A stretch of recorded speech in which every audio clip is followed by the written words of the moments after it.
Hello. पापा। Hello हाँ sir.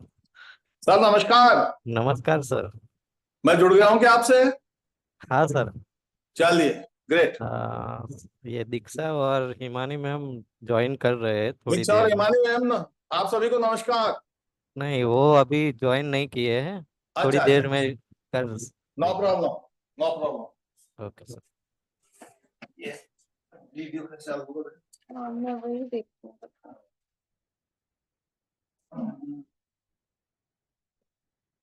इसमें वीडियो क्यों नहीं आ रहा? है।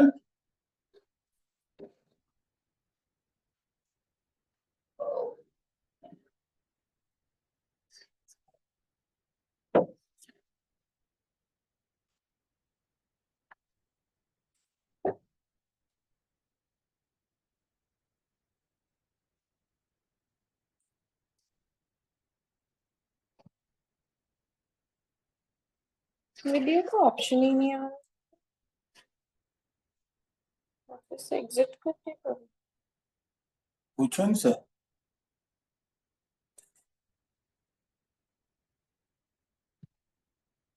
ये कुछ है ना? नहीं, ये तो चैट है, reactions, captions, question answers, audio, बस लीव करके वापस।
एक minute.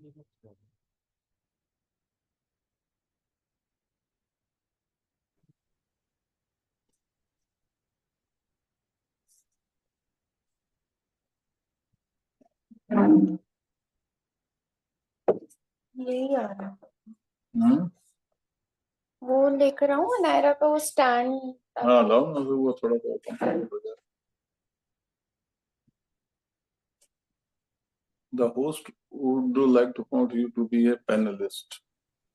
I'm not a panelist. इसलिए दीक्षा आपको पैनलिस्ट बना दिया है मैम। ये वीडियो नहीं चल रहा मेरा, क्या बात है? Video visible. अंकुर भाई सर को पैनलिस्ट बना देंगे। हाँ, बना दिया है मैडम। नहीं सर अभी रिसीव नहीं किए शायद क्योंकि सर अटेंडीज में दिख रहे हैं, सर और दीक्षा दोनों। हिमानी जी, सर ओके, सर को तो मेरा कर वीडियो दिया। नहीं चल रहा, क्या हुआ? सर अभी चलेगा सर, सर चलेगा सर। अच्छा अभी अच्छा ठीक। अभी कर दिया है पैनल। सर अभी आपका चलेगा सर वीडियो। अच्छा ठीक है। नमस्कार हिमानी जी, दीक्षा जी, नमस्कार सभी को, आप सर। सभी को नमस्कार। सर दीक्षा अपन चालू है, कोई एक भी जोड़ नहीं। हाँ, नमस्कार सर। दूध नहीं। नमस्कार। सुनील साहू को पैनलिस्ट बना देंगे। दीक्षा जी नमस्कार। दीक्षा मैडम नमस्कार सतीश सर, नमस्कार।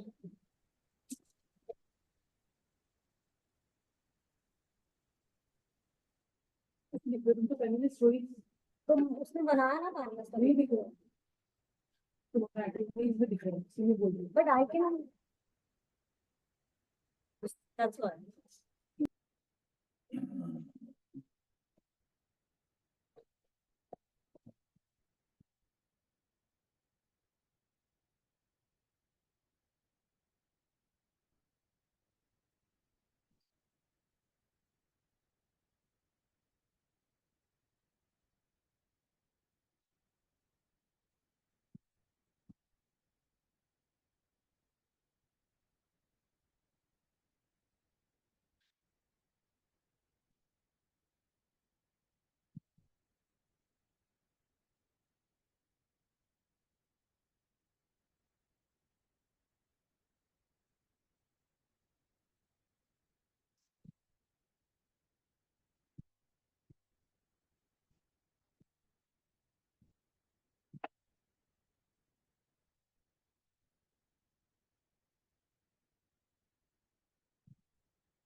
सर नमस्ते।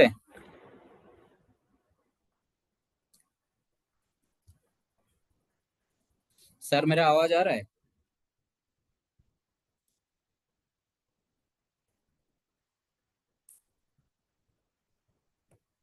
Pradyuman ji, good afternoon. हाँ, good afternoon. Good afternoon Vinod ji. Satish sir join कर लिए हाँ हैं ना? जी जी, कर लिया। हाँ ज्वाइन तो हाँ किया है, लेकिन थोड़ी कुछ दिक्कत आ रही है। मैं अभी अच्छा अच्छा। कनक हो गया। हाँ हाँ, कनक वो है, वीडियो चल रहा है। हाँ ठीक है, मैं जुड़ गया हूँ आपसे। हाँ ठीक है, वो मिला ना उसको स्टैंड। कोई बात नहीं, कोई बात नहीं, नहीं कोई बात नहीं, रहने दो, ठीक है, मैं इससे काम कर लूंगा। मैं फंस जाऊंगा फिर आपको बोल दूंगा, ठीक है फिर।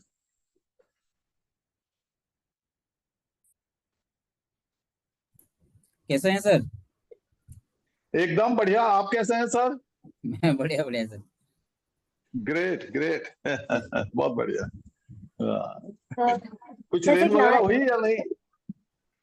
सर रेंज वगैरह की क्या हालत है, क्या शुरू हुआ स्टेटस है है सर, रेंज कल का? कल कल शुरू हुआ ग्रेट है। ग्रेट, बहुत बढ़िया बहुत बढ़िया। प्री मानसून और मानसून? Monsoon sir. बहुत बढ़िया, थोड़ा राजस्थान में भी भेज देना।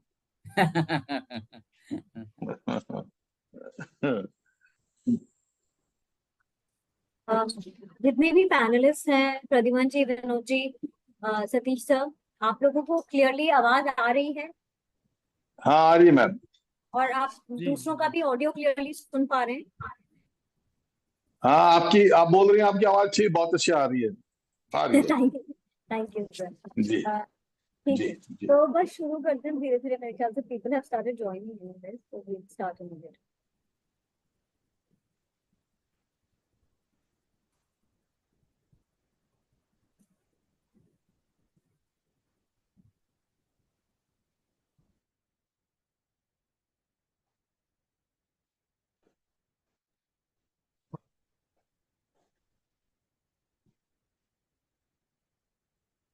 Good afternoon, everyone. All those who have joined, we'll start the session. So I think we'll just wait for a couple of minutes, another 3-4 minutes, and wait for others to join as well.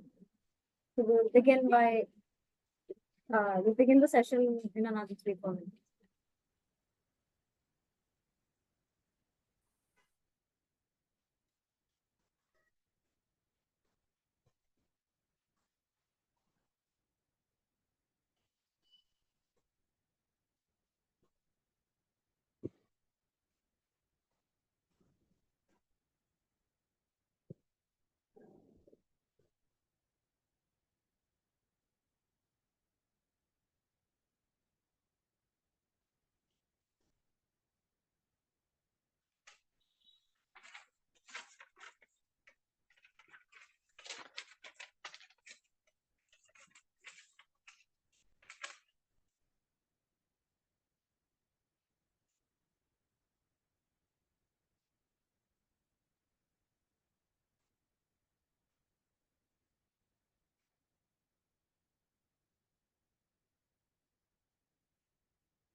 सभी लोगों को नमस्कार।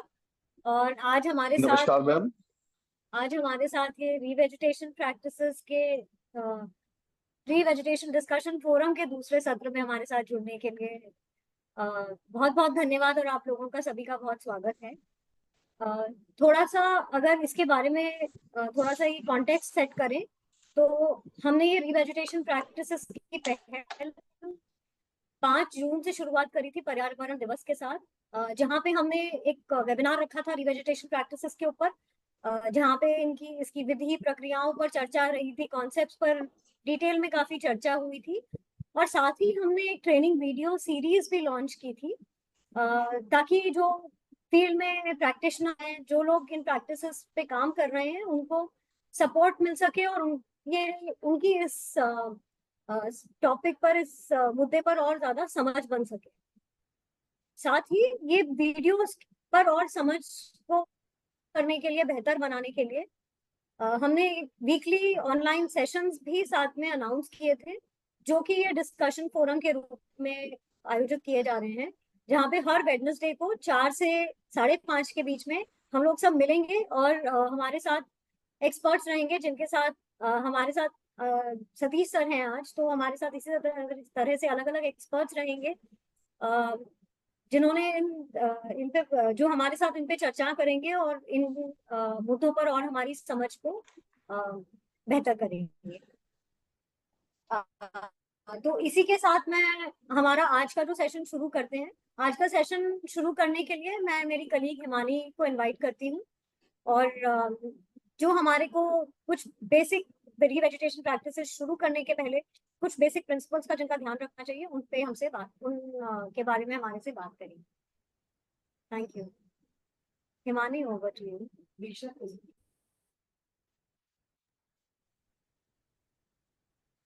Thank you Diksha. Good afternoon everyone, and आप सभी का बहुत बहुत धन्यवाद ये वेबिनार को ज्वाइन करने के लिए।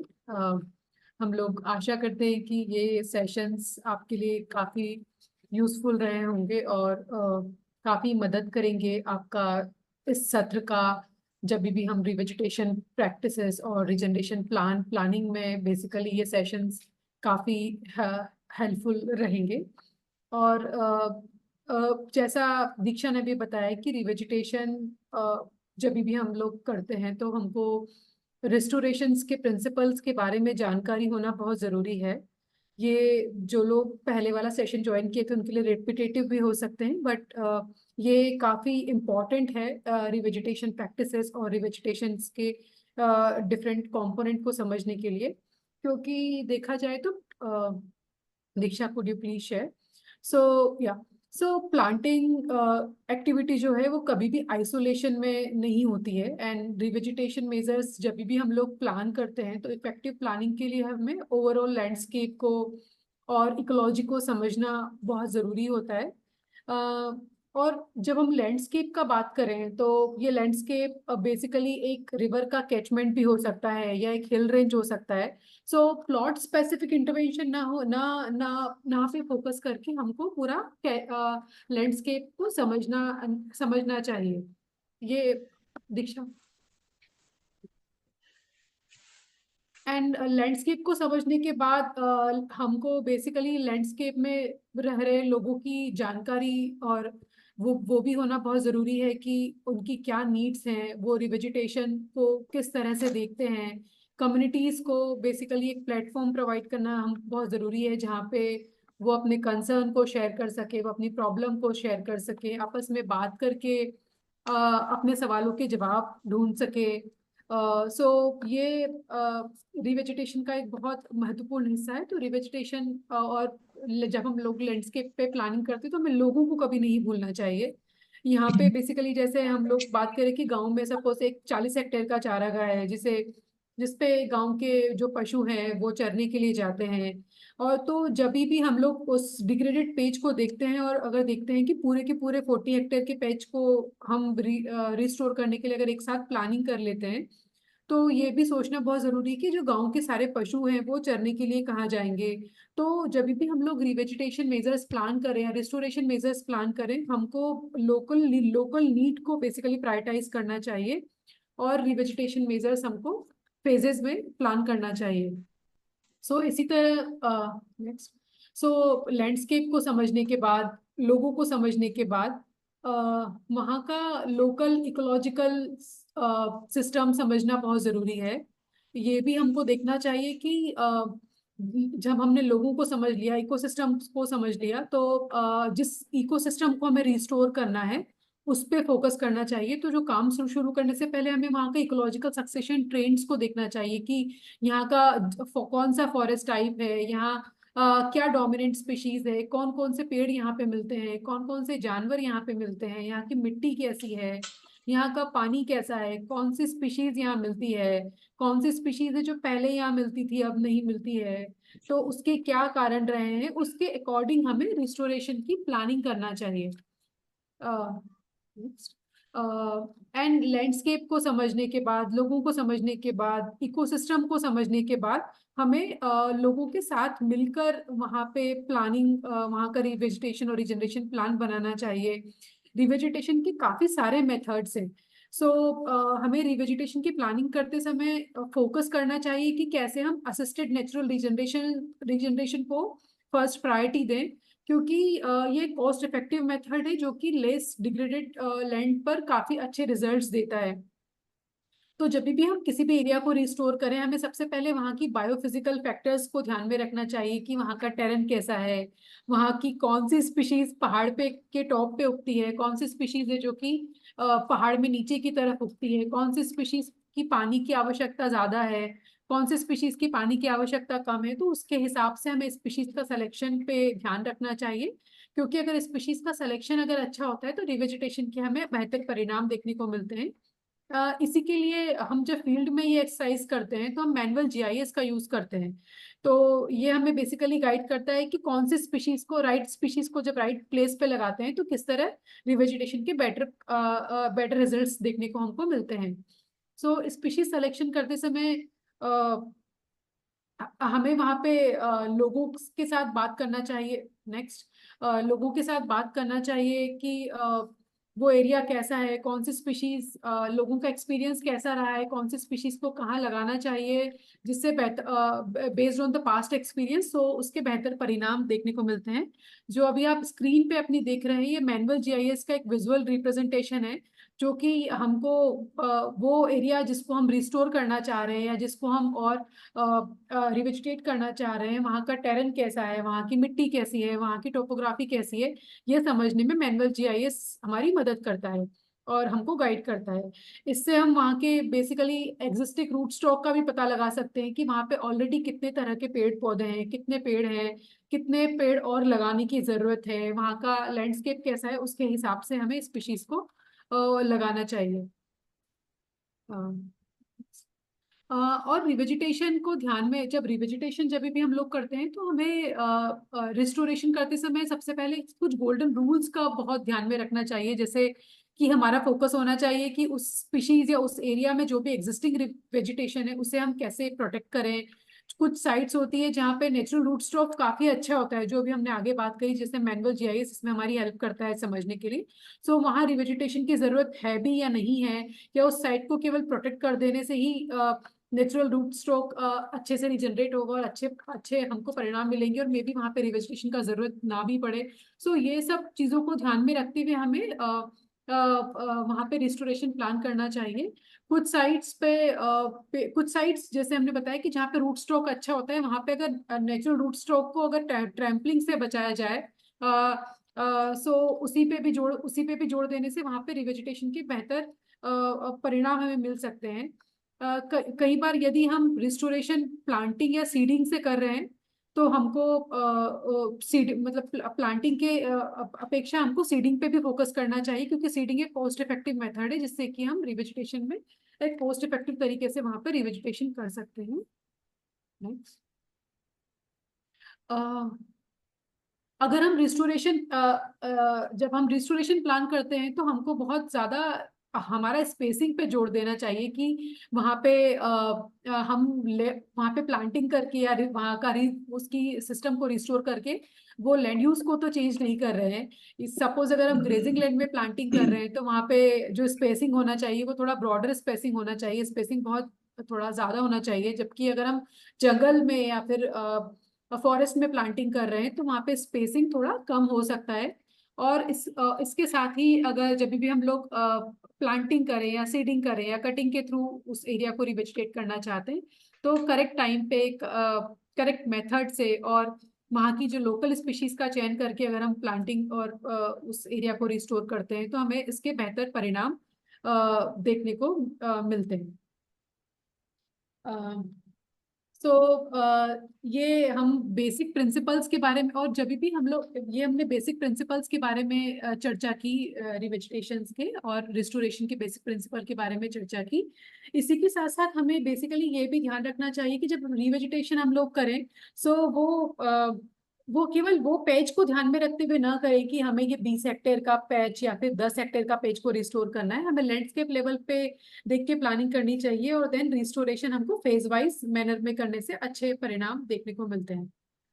सो ये रिवेजिटेशन के बेसिक प्रिंसिपल्स थे। अब थैंक यू दीक्षा, एंड मैं डॉक्टर सतीश शर्मा सर को अभी आमंत्रित करना चाहूंगी क्योंकि अगर आज का हमारा डिस्कशन देखते हैं तो ये सीडिंग पर और सीड कलेक्शन पे आज का डिस्कशन फोकस्ड है, जहाँ पे हमारे साथ एक्सपर्ट के तौर पर डॉक्टर सतीश शर्मा और विनोद पालीवाल जी फ्रॉम उदयपुर टीम और प्रद्युम्न आचार्य जी फ्रॉम मंडला टीम से जुड़े हुए हैं जो हमारे साथ इस डिस्कशन को आगे बढ़ाएंगे। Over to you Satish sir. And then sir हमारे पास ये सब इस चीज को समराइज करने के लिए कुछ 10 मिनट हैं आपके पास, और उसके बाद विनोद सर और प्रद्युम्न भाई अपने एक्सपीरियंस शेयर करेंगे अबाउट सीड कलेक्शन और सीडिंग को लेकर। बिल्कुल ठीक है। आप सभी को बहुत बहुत नमस्कार। जैसा अभी हिमानी जी ने, दीक्षा जी ने काफी इस बारे में प्रकाश डाला कि जो रिजनरेशन के हमारे बहुत सारे मेथड हैं उनमें एक बहुत ही कॉस्ट इफेक्टिव, बहुत अच्छा, बड़ा सस्ता है सीड सोइंग यानी बीज के द्वारा। नेचर भी अपने यही मेथड अडॉप्ट करती है। नेचर कभी भी गड्ढे नहीं खोदती है। गड्ढे खोदकर प्लांटिंग का कंसेप्ट आदमी का है। नेचर जो भी अपना जंगल उगाती है, अपने ग्रासलैंड उगाती है, जो भी वेजिटेशन उगाती है, जहां भी उगाती है, वो सीधा सीधा सीड सोइंग करती है। इसका मतलब यह है कि सीड सोइंग एक बहुत नेचुरल मेथड है, इसके बारे में हमें बहुत अच्छे से जान लेना चाहिए। सीड देखिए, आप जब भी सीड सोइंग करें कुछ चीजों का आप हमेशा ध्यान रखें। कोई भी बाहरी विदेशी जो पौधा है, एक्जोटिक स्पीशीज से जितना हो सके बचना चाहिए। लोकल सीड होना चाहिए और जो सीड इकट्ठा कर रहे हैं वो अच्छे वृक्षों से। अगर झाड़ी बोनी है तो अच्छी तरह की झाड़ी हो, सुपीरियर झाड़ी हो, ट्री हो तो सुपीरियर ट्री हो, बीमार नहीं हो, होलोज नहीं हो, मीडियम एज के हो, जिनको हम प्लस ट्री या इलाइट्स कहते हैं, इनसे ही हमें बीज इकट्ठा करना चाहिए। लोग अक्सर बीज बाहर से खरीदने की कोशिश करते हैं कि सस्ता मिल जाएगा या काम से थोड़ा बच जाएंगे। हमें हमेशा अपना बीज इकट्ठा करना चाहिए लोगों की, स्थानीय लोगों की मदद से, ईडीसी की मदद से। क्योंकि बाहर से जो हम परचेज करते हैं, बीज बाजार से खरीदते हैं, कई बार वो उस बीज में की एक्सपायरी डेट निकल गई होती है, यानी कि वो बीज ओवर स्टोर्ड होता है और उसकी जर्मिनेशन परसेंटेज बहुत कम होती है या बिल्कुल नहीं होती, क्योंकि वो बीज तो मर जाता है। और जिसको ट्रेड करना, व्यापार करना है, वो कभी भी अपने मरे हुए बीजों को कभी भी फेंकेगा नहीं। वो कोशिश करेगा कि उसमें जिंदे बीजों को मिलाकर और उसको बेच दिया जाए। इसलिए आपको अपने खुद के बीज इकट्ठे करने चाहिए। चाहे आपको नर्सरी में बीज बोने हैं, चाहे आपको प्लांटेशन में ट्रेंचर्स पे बीज बोने हैं, आपको डिबलिंग करना है, आपको बुश में सोइंग करनी है, या आपको ब्रॉडकास्टिंग करना है, चाहे वो घासों का बीज हो, चाहे ट्रीज का बीज हो, चाहे बुश का बीज हो, अपना बीज अपना खुद का इकट्ठा करना चाहिए। और ये कोई मुश्किल काम नहीं है, बहुत आसान काम है। आप सभी जानते हैं कि हम हमारे देश में कितने बार बीज इकट्ठा कर सकते हैं। मैं इसको बहुत सिंपल करता हूं। हमारे देश में फसलें कितनी बार पकती हैं? आप देखिए, रबी और खरीफ दो मुख्य फसलें हैं, तो 2 बार ही फसल बोई जाती है, 2 बार ही बीज पकते हैं। यदि फसल के बीज भी 2 बार पकते हैं तो सीधी सी बात है, जंगल के बीज भी 2 बार ही पकेंगे। बीज हमारे देश में अगर देखें तो जो फसल वर्षा के शुरुआत में बोई जाती है वो वर्षा की समाप्ति के पर उसके बीज पक जाते हैं, यानी कि दिवाली के आसपास, अक्टूबर के आसपास वर्षा चली जाती है, दिवाली के आसपास ये बीज पक जाते हैं। जितने भी घास हैं, सागवान, टीक वगैरह हैं, इन सबके बीज वर्षा की समाप्ति पर पकते हैं। हमें उस समय बीज इकट्ठे कर लेने चाहिए। दूसरी बार फसल हमारी बोई जाती है सर्दी के प्रारंभ में, और जैसे ही गर्मी आती है, यानी कि होली के आसपास का समय आता है, मार्च के आसपास का समय आता है, वो पक जाती है फसलें, उस समय बीज इकट्ठा करते हैं। यही चीज जंगल पे भी लागू होता है। जंगल में भी हमारे जो पौधे हैं वो बिल्कुल होली के आसपास अपना फूल बीज देना शुरू कर देते हैं, तो गर्मी में आप बीज इकट्ठा कर सकते हैं। तो हमें थोड़ा सा अगर हमारी खेती का ज्ञान है तो हम बिना कोई बड़ी बड़ी किताबें पढ़े और हम आराम से बीज इकट्ठा कर सकते हैं। और इसका सुलभ करने के लिए हम एक चीज कर सकते हैं, हम बीजों का एक तो कैलेंडर बना लें, क्योंकि एक एक जाति का बीज किस समय पकता है ये याद रखना बड़ा कठिन है। हम एक कैलेंडर बना लें। हमारे देश में 3 मुख्य मौसम है, सर्दी, गर्मी, वर्षा। हम इन तीनों मौसमों को मोटा मोटा हम 4-4 महीने का मान लेते हैं कि एक ऋतु 4 महीने की है। लेकिन आप इसको 6 भागों में बांट सकते हैं, यानी कि एक ऋतु अचानक दूसरी ऋतु में नहीं बदलती है। सर्दी के बाद हमारे यहाँ आती है, आप देखिए, गर्मी, तो सर्दी और गर्मी का एक ट्रांजिशन होता है। गर्मी के बाद हमारे यहाँ आती है वर्षा, तो गर्मी और वर्षा का ट्रांजिशन होता है, और वर्षा के बाद हमारे यहाँ आती है सर्दी, यानी वर्षा और सर्दी का ट्रांजिशन होता है। यानी 6 ऋतुएं और 6 ट्रांजिशन, तो सॉरी 3 मुख्य ऋतु और 3 ट्रांजिशन, 6 टोटल हमारे पास ऋतु हो जाती है।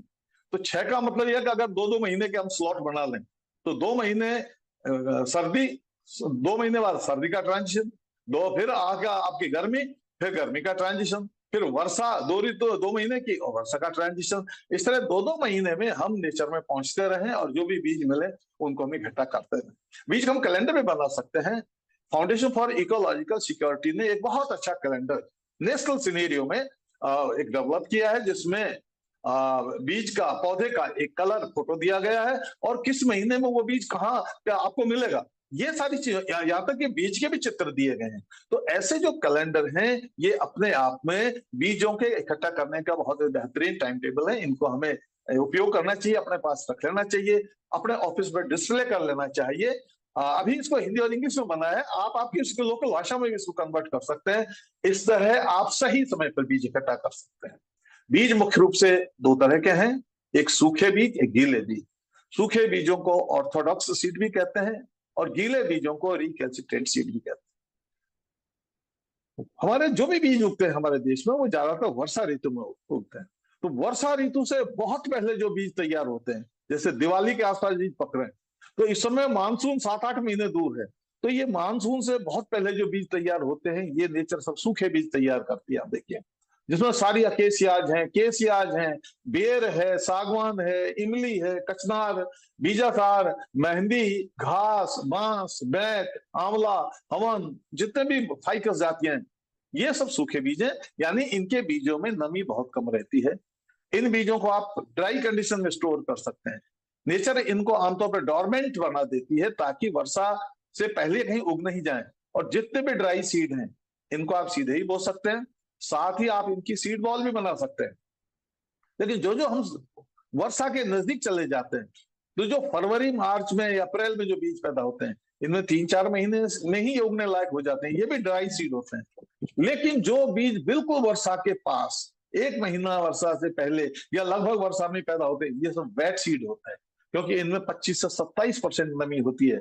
जैसे महुआ है, नीम है, आपका कठजामुन है, जामुन है, खजूर है, पिंड खजूर है, आम है, साल है, लीची है, ये सारे बीज आप देखिए कब, बस वर्षा कोई ज्यादा दूर नहीं है, इसलिए नेचर इनको उगने की एक एक्स्ट्रा सुविधा दे देती है और इनके फल और बीजों में ज्यादा पानी रख देती है।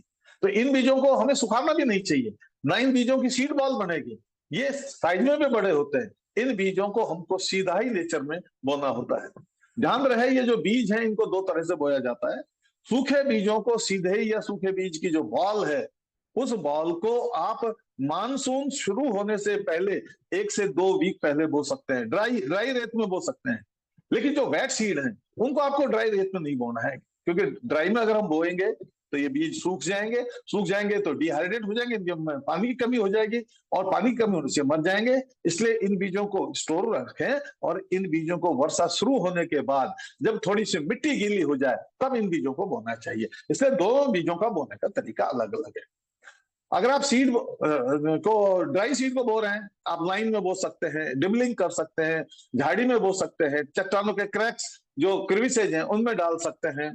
और आप चाहें तो इन बीजों को थोड़ा सा पहले प्री जर्मिनेटेड करके भी आप उगा सकते हैं। अगर कहीं वर्षा आ गई है तो बीजों को कहीं एक जगह रख दें और थोड़ा थोड़ा जर्मिनेट हो गए तो उनको भी आप बो सकते हैं। प्री जर्मिनेटेड सीड की बात कर रहा हूं मैं, यानी जो ड्राई सीड है। लेकिन गीले सीड को तो आप गीली अवस्था में बोना है जब वर्षा हो चुकी है। तो आप देखिए, जो हम बीज की बुआई कर रहे हैं उसका समय बहुत इंपॉर्टेंट है। ड्राई सीड को आप ड्राई कंडीशन में बो सकते हैं, ड्राई सीड को आप वेट कंडीशन में यानी कि वर्षा होने पर बो सकते हैं, लेकिन विलंब नहीं हो। जैसा भी हिमानी जी ने कहा था, 4 गोल्डन रूल हैं, चाहे बीज बोने हो या आपको गड्ढों में पौधे लगाने हैं। करेक्ट स्पीसीज बोइए, करेक्ट जगह पर बोइए, करेक्ट टाइम पे बोइए और करेक्ट मेथड से बोइए। ध्यान रहे, बीज वही इकट्ठे करवाने जो आपके क्षेत्र में बीज लगने चाहिए। यदि क्षेत्र की डिमांड कुछ और है और बीज कलेक्शन हम कुछ और कर रहे हैं, आपको हमेशा उन्हीं बीजों को कलेक्ट करना चाहिए जो आपके क्षेत्र के लिए जो यूजफुल हो। टॉप डाउन में कौन सा बीज लगेगा, मिडिल में कौन सा लगेगा, लोअर में कौन सा लगेगा, नदी के किनारे नालों के किनारे कौन सा लगेगा, उसके जरूरत के हिसाब से। और क्वांटिटी भी उतनी ही आप बीज की इकट्ठी करें। अगर किसी के पास बीज इकट्ठे नहीं हो तो उसको आपस में एक्सचेंज भी हम कर सकते हैं। जो भी बीज आपने इकट्ठे किए हैं पके हुए होने चाहिए, प्लस ट्री से होने चाहिए। उन बीजों को प्रॉपरली सुखा लें, साफ कर लें, साफ करके उनको अगर ड्राई सीड है तो ड्राई कंडीशन में स्टोर करें, अगर वेट सीड है तो वेट सीड को आप बंद जगह में, बंद बोरी में या बंद बर्तन में उनको स्टोर नहीं करें, अन्यथा वो सड़ जाएंगे।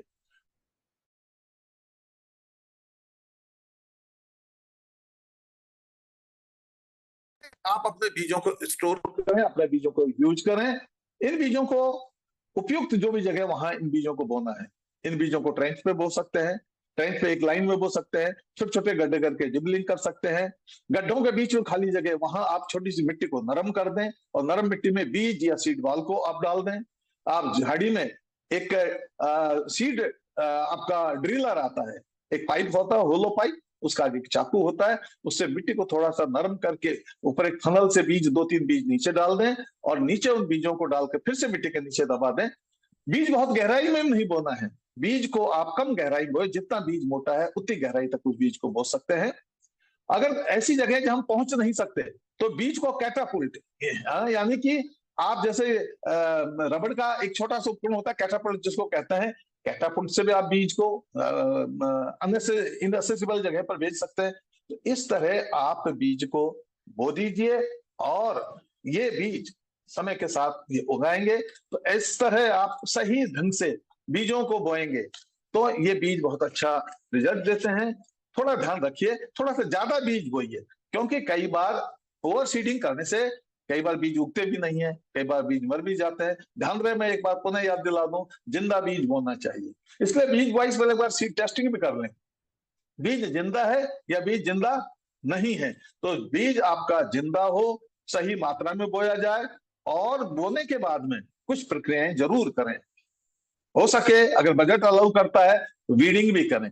जो भी अनावश्यक खरपतवार आ गए, अनावश्यक जो बीज आ गए, उन बीजों को वर्षा ऋतु में जब मिट्टी गीली है उन बीजों को हटा, उन खरपतवारों को, घास वगैरह, अनवांटेड प्लांट्स को जड़ सहित उखाड़ के फेंके। उनको तोड़ना नहीं है, खरपतवार को, वीड को जड़ सहित उखाड़ के फेंके ताकि दूसरी बार फिर आपको वीडिंग नहीं करनी पड़े। इससे आपका जो बोया हुआ बीज है उसका कंपटीशन का सामना करना पड़ेगा, वो बहुत बेहतर ढंग से चलेगा।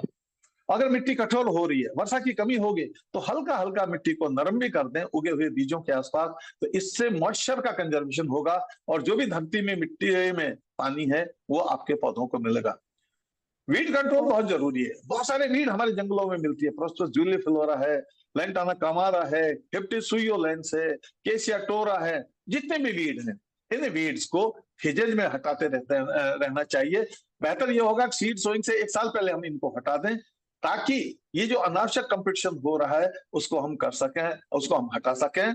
जैसा हिमानी जी ने कहा, ये सब काम अकेला अकेला ना करें, हमें जनता के साथ करना है। और जनता का कई बार लोक ज्ञान है, वो भी बहुत उपयोगी होता है, खासतौर से बीज इकट्ठा करने में जनता का लोक ज्ञान, हमारा जो फॉक एक साइंस है, सिटीजन साइंस है, वो बड़ी उपयोगी होती है। जो भी आपने प्लांटेशन तैयार किया है, चारागाह तैयार किया है, उसका चराई और आग से उसकी पूर्ण आप सुरक्षा उसकी रखें।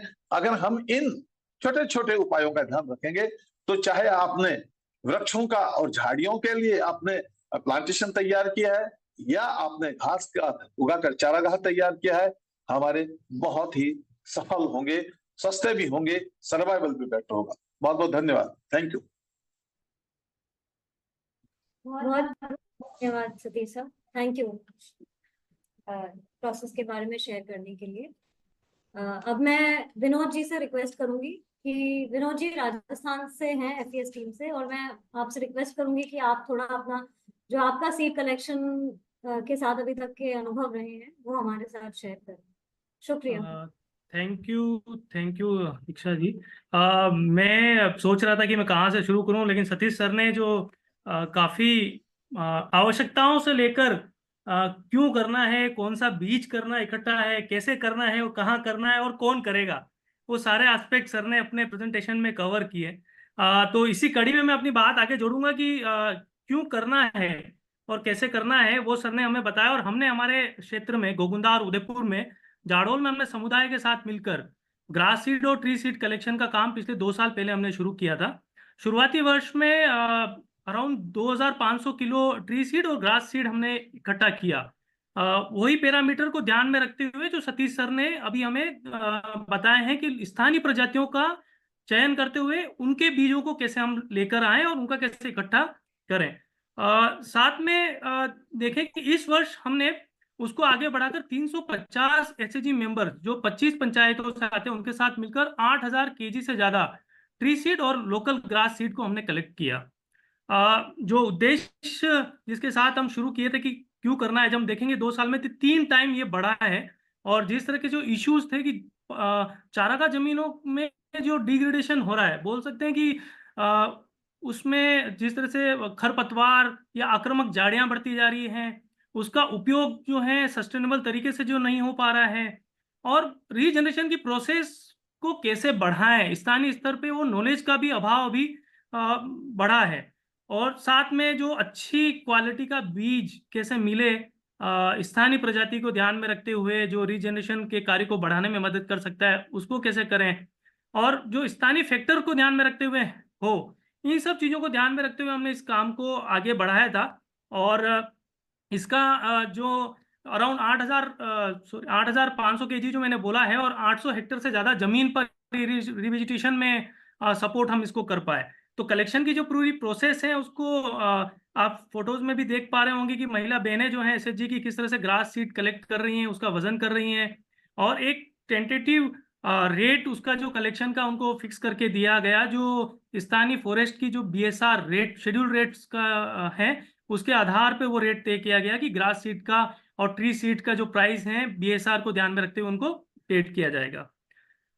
इसका इम्पैक्ट जो हम बात करेंगे स्थानीय लेवल पे पंचायत के साथ, इवन राजस्थान में अलग अलग जिलों में भी ये स्थानीय बीज को उपलब्ध कराने का प्रयास इस साल रहा है, ताकि रिवेजिटेशन मेजर का जो काम है उसको लार्ज स्केल पे ले जाया जा सके, जिसमें सबसे बड़ी चुनौती स्थानीय बीजों का उपलब्ध नहीं होना रहा है। जैसे कि पूर्व में सतीश सर ने भी शेयर किया था, और हमारे कई साथी जो इस मुद्दे पे काम कर रहे हैं, और हम सब भी जो गांव से हैं, और सभी लोग जो जानते हैं कि बीज जो है जीवन का आधार है। जो नए जीवन को बढ़ाने में बीज का बहुत महत्वपूर्ण योगदान है। उसी चीज में स्थानीय बीज प्रजातियों का स्थानीय पारिस्थितिकी तंत्र को मजबूत करने में, रेस्टोरेशन के काम को बढ़ाने में, और मिट्टी के शरण को रोकने में, और जो पशु को जो चारों की आवश्यकता है उसकी प्रोडक्टिविटी बढ़ाने में, ये जो प्रोसेस जो हमने किया है सर के मार्गदर्शन में, इसने हमें काफी मदद किया। और हम ये देख पा रहे हैं कि समुदाय ने इसको आगे ले जाने में मदद की है, समुदाय ने इसको ऑन किया है, वो समझ पा रहे हैं। एक कह सकते हैं कि साथ ही एक आजीविका का स्रोत के रूप में बीज निकल के आया। शुरुआती तौर पे जब हम कर रहे थे तो लोग बोलते थे कि ये घास का बीज कैसे इकट्ठा करेंगे, इसको कोई लेता भी है क्या, ये तो हमारा टाइम वेस्ट कर रहे हैं, ये पेड़ों के और स्थानीय पेड़ों के बीज इकट्ठा करने से क्या हो जाएगा, ये ये ऐसे ही खामखा हमारा समय बर्बाद कर रहे हैं। बड़ा कठिन रहा पिछले 2 सालों में लोगों में वो विश्वास बनाने में कि ये क्यों महत्वपूर्ण है, हमारे स्थानीय इकोतंत्र के लिए क्यों महत्वपूर्ण है, हमारी स्थानीय आजीविका के लिए क्यों महत्वपूर्ण है, जो खेती और पशुपालन से जुड़ी हुई है। 2 साल के बाद हम वो विश्वास समुदाय के अंदर देख पा रहे हैं, जिसका हमें उम्मीद है कि आने वाले सालों में समुदाय अपनी तरफ से आगे आकर बीजों को इकट्ठा कर रहा है और आगे लेके जाएगा।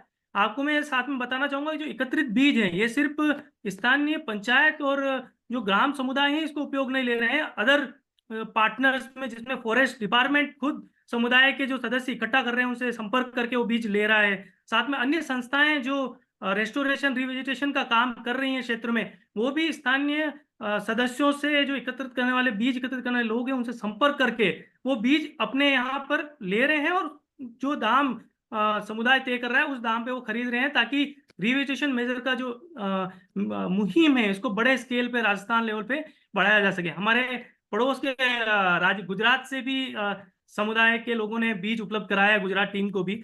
तो एक डायरेक्शन देता है कि इस पूरे काम को किस अच्छे तरीके से ले जाया जा सकता है और कितना महत्वपूर्ण योगदान स्थानीय प्रजातियों का बीजों का एकत्रीकरण करना और उसका सही तरीके से लागू करवाना इस प्रोसेस में ये एक महत्वपूर्ण कड़ी हो सकती है। मैं अपनी बात को यहीं पर होल्ड करूंगा। Thank you.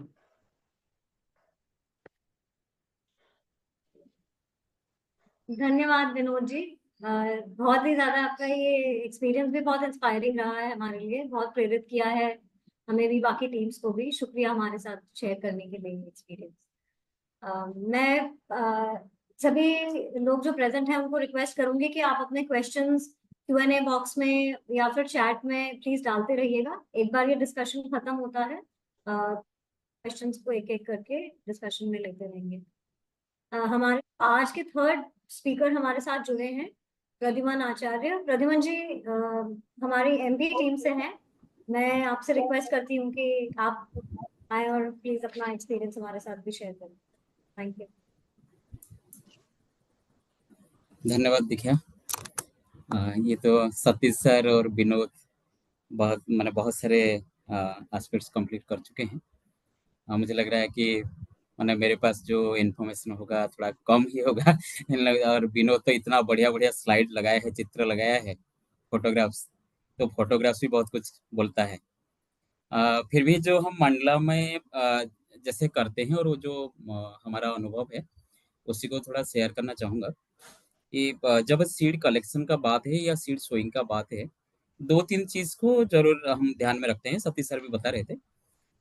एक तो है कि जो लोगों का ज़रूरत क्या है, कि सपोज लोगों का ज़रूरत कुछ होगा और कोई दूसरा प्रकार का बीज लगा जाएगा तो उसका ज़्यादा कुछ फ़ायदा नहीं मिलेगा। तो इसको ये एक इम्पोर्टेंट फैक्टर है कि इसको नज़र में रखना है कि लोगों को क्या ज़रूरत है। दूसरा चीज़ है कि जो ज़मीन में सीड सोइंग का बात हो रहा है, उस ज़मीन का सपोर्टिंग कैपेसिटी कितना है। सपोज जैसे अलग-अलग प्रकार का हम ज़मीन देखें, कहीं पर ज़मीन का सॉइल डेप्थ 4-5 इंच का होगा, कहीं पर 4-5 फीट का होगा और कहीं पर पूरा पत्थर ही होगा। तो अलग-अलग ज़मीन के लिए अलग-अलग बीज का ज़रूरत होता है। तो ऐसे भी हमको थोड़ा देखने को पड़ेगा। तीसरा चीज़ जो हमको थोड़ा ये देखना पड़ेगा कि सही में ये जो जितने सारे बीज हम कलेक्ट कर रहे हैं या अलग-अलग जगह पे बुवाई करना चाह रहे हैं, उसका जो लिमिटिंग फैक्टर का हम बात कर रहे हैं, क्या वो जगह पे उसका कितना पानी का ज़रूरत है, कि आग लग जाएगा तो वो कितना ज़िंदा रह पाएगा, या बहुत पानी जमा हो जाएगा तो रह पाएगा, नहीं रह पाएगा। तो ये सब चीज़ को नज़र में रखते हुए थोड़ा बीज को कलेक्शन करना चाहिए। तो ऐसे हमने जो रिक्वायरमेंट का बात करते हैं देखेंगे तो एक तो लोगों के लिए ज़रूर यहाँ पर बड़ा ज़रूरत है कि जो उनके पास कैटल है, लाइव स्टॉक है और अलग-अलग प्रकार का लाइव स्टॉक है, किसके लिए घास चाहिए तो किसके लिए पत्ता चाहिए। तो ऐसा प्रकार का सीड का ज़रूरत है। जैसे विनोद बता रहा था, यहाँ पर भी हम सीड कलेक्शन वगैरह करते हैं और सीड कलेक्शन जब सीड्स उसका ग्रास सीड पकने का स्थिति में आता है, सूख जाता है, तो उसी समय पे कलेक्शन करके रखते हैं गाँव के लेवल पे। और इसमें कम्युनिटी का एक बड़ा भूमिका रहता है। वो लोगों ने कलेक्शन करते हैं, उसको इकट्ठे करके बोरे में बहुत सुरक्षित स्थिति में रखते हैं और जैसे टाइम आता है तो फिर उसका सीड बल वगैरह करके उसको फिर बुवाई करते हैं जहाँ पर जमीन है। एक चीज़ है कि ये जो सीड्स कलेक्शन करते हैं इसमें भी अ, जैसे यहाँ पर कहा जाता है सॉबबुल, एक ऐसा प्रकार का फोडर सीड है। ये लोगों का ज़रूरत है और ये लाइफ स्टॉक के लिए ज़रूरत है, लेकिन उसके साथ एक चैलेंज लगा रहता है कि अगर इसको लगाएँगे तो ये इन्वेसिव है, इसको सही तरीके से मैनेज नहीं करेंगे तो ज़्यादा फैल जाएगा और दूसरे स्पेसीज़ को बढ़ने नहीं देगा। तो उसी स्थिति में भी हमको सोचना पड़ेगा कितनी जगह पे हम ऐसा फॉडर स्पेसीज़ को लगाएँगे जिसको हम मैनेज कर पाएँगे, या जो लगा रहे, जो कम्युनिटी उसको देख रहे हैं, उसको सही तरीके से मैनेज कर पा रहा है या नहीं कर पा रहा है। तो उसको भी थोड़ा हमको नज़र में रखना पड़ेगा। ऐसा ही जैसे स्मॉल रूमिनेंट है, कहीं पर गोटेरी वगैरह है लोगों के पास, बकरी वगैरह है, उनके लिए जो कांटा माने थॉर्नी प्लांट्स है, जैसे बेर हो गया और कोई कुछ प्लांट हो गया, तो ये इस प्रकार का सीड्स कलेक्शन किया जाता है और वो थोड़ा अलग-अलग जगह पे उसका सीड सोइंग होता है। जैसे लॉन्ग टर्म में वो भी फॉडर दे सकता है और उसमें लाइवलीहुड का भी कुछ ऑप्शन निकलता है, जैसे लाख कल्टीवेशन वगैरह भी लोग उसमें करते हैं। तो ऐसा प्रकार का सीड्स का भी लोग कलेक्शन करते हैं और उसको करते हैं। अभी सबसे बड़ा जो रिक्वायरमेंट है, जैसे हम मंडला में काम कर रहे हैं और ये हर जगह पे इसको लेके बात हो रहा है, ये है कि जो सरकार अभी सरकारी स्तर में, हमारा एनजीओ के स्तर में लगभग सभी संस्थाएं इसके ऊपर काम कर रहे हैं, वो है प्राकृतिक खेती। प्राकृतिक खेती में हमारा जब रिवेजिटेशन मेजर का बात कर रहे हैं, उसमें कौन सा प्रजाति का पौधा का बहुत ज़रूरत है। और सपोज हम अलग-अलग बायो इनपुट प्रिपेयर कर रहे हैं, कहीं हम जीवामृत बना रहे हैं, कभी क्या कहते हैं ब्रह्मास्त्र, निमास्त्र, ये सब बना रहे हैं प्राकृतिक खेती में उपयोग करने के लिए। लेकिन हमारे पास उतना पत्ता नहीं है, माने जो रॉ मटेरियल चाहिए उसमें एक बड़ा कंपोनेंट है फूल या पत्ता, वो हमारा पास नहीं है। तो ऐसा प्रकार का सीड्स हम कितना कलेक्शन कर पाएँगे और कहाँ-कहाँ लगा सकते हैं। तो जो आवश्यकता है, लोगों का जो रिक्वायरमेंट है, वो रिक्वायरमेंट को नज़र में रख के सीड कलेक्शन और उसका सोइंग करना बहुत ज़रूरी है। तो मुझे लग रहा है कि और तो सभी बात कवर हो गया है। तो और एक है कि हमने कुछ जो कम्युनिटी इन्वॉल्वमेंट का बात करते हैं और अलग-अलग लोगों का जो कोऑपरेशन का बात कर रहे हैं, इन्वॉल्वमेंट का बात कर रहे हैं। इसमें ये है कि अ, यहाँ पर मध्य प्रदेश में हमने 25 के आसपास ऑर्गेनाइजेशन के साथ काम करते हैं।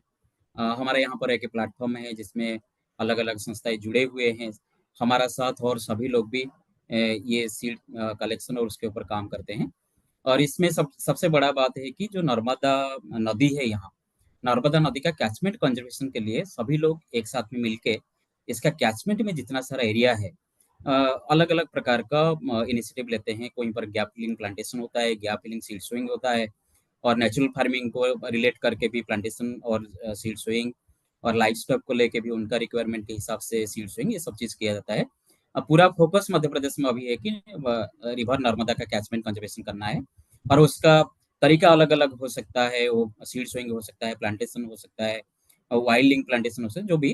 तो इसको लेके एक बड़े स्तर पर civil society organisation, government, academicians, media और बहुत सारे इंडिपेंडेंट एडवोकेसी ग्रुप, ये सब लोग इकट्ठे काम कर रहे हैं और इसमें पूरा जुड़े हुए हैं। उसका आंकड़ा तो बहुत बड़ा है। लास्ट ईयर कुछ 40-45 क्विंटल के आसपास सीड्स लोगों ने सब सीड सोइंग किए थे। तो ये आगे बढ़ रहा है, बहुत दिन ब दिन लोग जुड़ता जा रहा है। तो कम्युनिटी एक्शन, कलेक्टिव एक्शन, ये एक बड़ा बात है इसमें सीड सोइंग को सफलता बनाने के लिए। Thank you.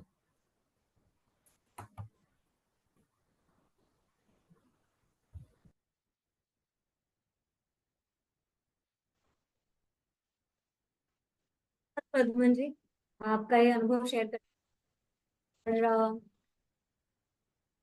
जो भी हमारे को इससे सीखने को भी मिला साथ साथ। सतीश सर, मैं आपसे रिक्वेस्ट करूंगी कि आप अभी जी तक के डिस्कशंस को अगर एक बार समराइज करें और 2-5 मिनट लें समराइज करने में, और उसके बाद फिर हम क्वेश्चन आंसर की तरफ बढ़ सकते हैं। देखिए, साथ ही साथ प्लीज आपके ये मैं क्वेश्चन, जो पार्टिसिपेंट से भी रिक्वेस्ट है कि प्लीज अपने क्वेश्चंस प्लेस करते रहिए चैट में। और थैंक यू। हिमानी जी ने जो कहा, दीक्षा जी ने कहा, प्रद्युमन जी ने कहा, विनोद जी ने कहा, मैंने कहा, अगर इन तीनों चीजों पे हम बात करें तो ये एक कुछ फैक्ट आते हैं कि जो बीजारोपण है, सीडिंग के द्वारा हम जो नया जंगल उगाते हैं, नया चारागाह उगाते हैं, ये रिलेटिवली एक काफी सस्ती टेक्निक है ये। अगर हमारे पास पैसों की कमी है, बड़े बजट्स नहीं है, तो कोई बात नहीं, हमें घबराने की कोई जरूरत नहीं, क्योंकि इस विधि में ना तो हमें गड्ढा खोदना, ना हमें बहुत ही एक्सटेंसिव वीडिंग होइंग ये सब करनी है। हमें सिर्फ बीज इकट्ठा करना है और बीज की बुआई करनी है। तो हमें नेटिव स्पीसीज का, हमारी लोकल जो स्पीसीज है, उनके बीज इकट्ठे करने हैं।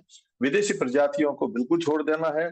और जहां तक हो सके ये काम करें कि हमारे जो स्थानीय लोग हैं, उनकी समझ बहुत अच्छी है, उनका साथ लें। उनको ये भी पता है कि किस मौसम में पौधे आते हैं। तो अच्छे जो सुडौल पौधे हैं, जो प्लस ट्री हैं, जिनकी मीडियम एज है, जिनको कोई बीमारी नहीं है, जिनका उत्पादन भी अच्छा है, जो देखने में भी अच्छे लगते हैं, उनको हम प्लस ट्री या इलाइट्स कहते हैं, उनसे हम बीज इकट्ठा करें। और इन बीजों को इकट्ठा करके हम प्रॉपरली इनको क्लीन करें, क्लीन करके इनको अच्छे से सुखा लें। खासतौर से जो ड्राई सीड है, मैं उनकी बात कर रहा हूँ। और उनको, चूंकि उनका उपयोग वर्षा में होगा, तो आप उनको वर्षा ऋतु में उनको कहीं कहीं सूखी जगह में उनको स्टोर कर लीजिए। जो गीले बीज हैं, वो वर्षा ऋतु के बहुत पास जाकर हम इकट्ठा करते हैं। यानी कि आपका गर्मी जा रही होती है, वर्षा आ रही होती है, उस समय वो नम बीज मिलते हैं। नम बीजों को हमें बंद बोरे में इकट्ठा नहीं करना है, उनको हमको खुली हवा में रखना है। उन बीजों को, जो नम बीज हैं, गीले बीज हैं, रिकैल्सिट्रेंट बीज हैं, उनकी हमको सीड बॉल नहीं बनानी है। उनको हमें सीधे ही उनको बोना है। उनका आकार भी बड़ा है। खासतौर से विनोद जी ने कहा घास का बीज के बारे में, उन्होंने बहुत इंपॉर्टेंट बात की। लोग घास का बीज की, घास का भी कोई बीज होता है क्या? अच्छा, और अगर घास के बीज की बात करें तो कई बार हम चारागाह उगाने के लिए क्या कोशिश करते हैं कि कहीं से कोई बीज मिल जाए, वो बो देते हैं। नहीं नहीं, ये गलत है। हमें घास का बीज का मतलब नहीं कि जो दिखने में घास हो। हर जगह की घास अलग होती है, हर मिट्टी की घास अलग होती है। हम जहां घास का चारागाह विकसित कर रहे हैं, उस क्षेत्र में कौन सी घास चाहिए, वह उस क्षेत्र के लिए सबसे उपयुक्त जो 3 4 5 घास हैं, उनकी घासों के हम बीज इकट्ठा करें। उनमें कुछ लेग्यूम के जो अपना नाइट्रोजन फिक्सिंग करने वाले जो बीज हैं, वो भी हम उनमें मिक्स कर रहे हैं। जैसा कि उदयपुर संभाग में काफी कठिनाई आई, लेकिन आप देखिए कितना क्विंटल, कितना किलो बीज इकट्ठा किया है, कितनी बड़ी सफलता है। तो अगर लोगों का जन सहयोग मिले और हम उनको कन्विंस कर पाए, तो हम स्थानीय रूप से काफी बीज इकट्ठा कर सकते हैं और अपना उपयोग के काम में तो ले ही सकते हैं, दूसरे लोगों को भी दे सकते हैं। इससे स्थानीय लोगों को रोजगार भी मिलता है और हमारी स्थानीय प्रजातियों को हमें इसमें बढ़ाने में हमें सहयोग मिलता है। प्रधान जी ने कई महत्वपूर्ण बातें की उन्होंने, कि ऐसा नहीं कि हर बीज को हर जगह बो दिया जाए। उन्होंने कहा हर जगह का अपना अलग बीज है। भाई अगर आपको चट्टानी एरिया में बीज बोना है, उसके कुछ अलग बीज होंगे। थोड़ी अच्छी मिट्टी है, वहां हमें अलग तरह के बीज बोने पड़ेंगे। अगर कहीं थोड़ा नमी वाला एरिया है, वहां हमें अलग तरह के बीज बोने पड़ेंगे। और कुछ बीज जैसे सूबबूल वगैरह हैं, इनका नाम बड़ा सुंदर लगता है, लेकिन खरपतवार है। सूबबूल को हम अपने खेतों में और अपनी निगरानी में तो बो सकते हैं, क्योंकि वहां हमारी आंखों के सामने अगर वो प्रकृति में फैलाव करता है तो हम रोक सकते हैं।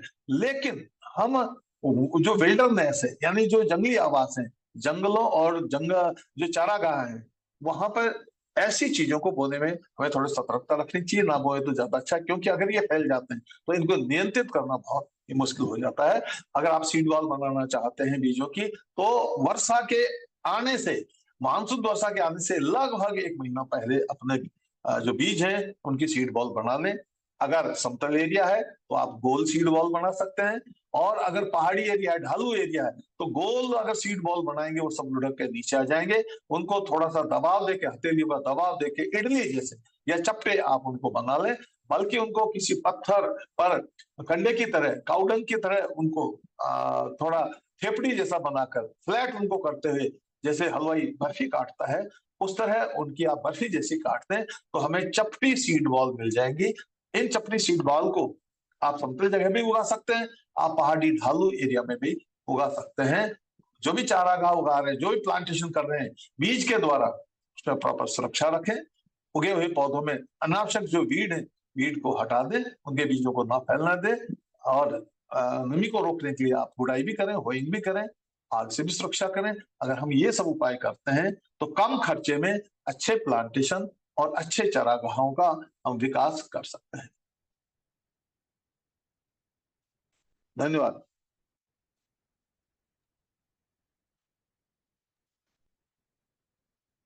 धन्यवाद Satish sir thank you. Summarise करने के लिए। तो आगे बढ़ते हुए मेरे ख्याल से सतीश, तो अब हम क्वेश्चन आंसर्स की तरफ बढ़ते हैं। जी तो पहला, सॉरी, सो पहला सवाल है सर, पहला सवाल आ रहा है हमारा चैट बॉक्स में कि बेर के बीज को कैसे लगाएं।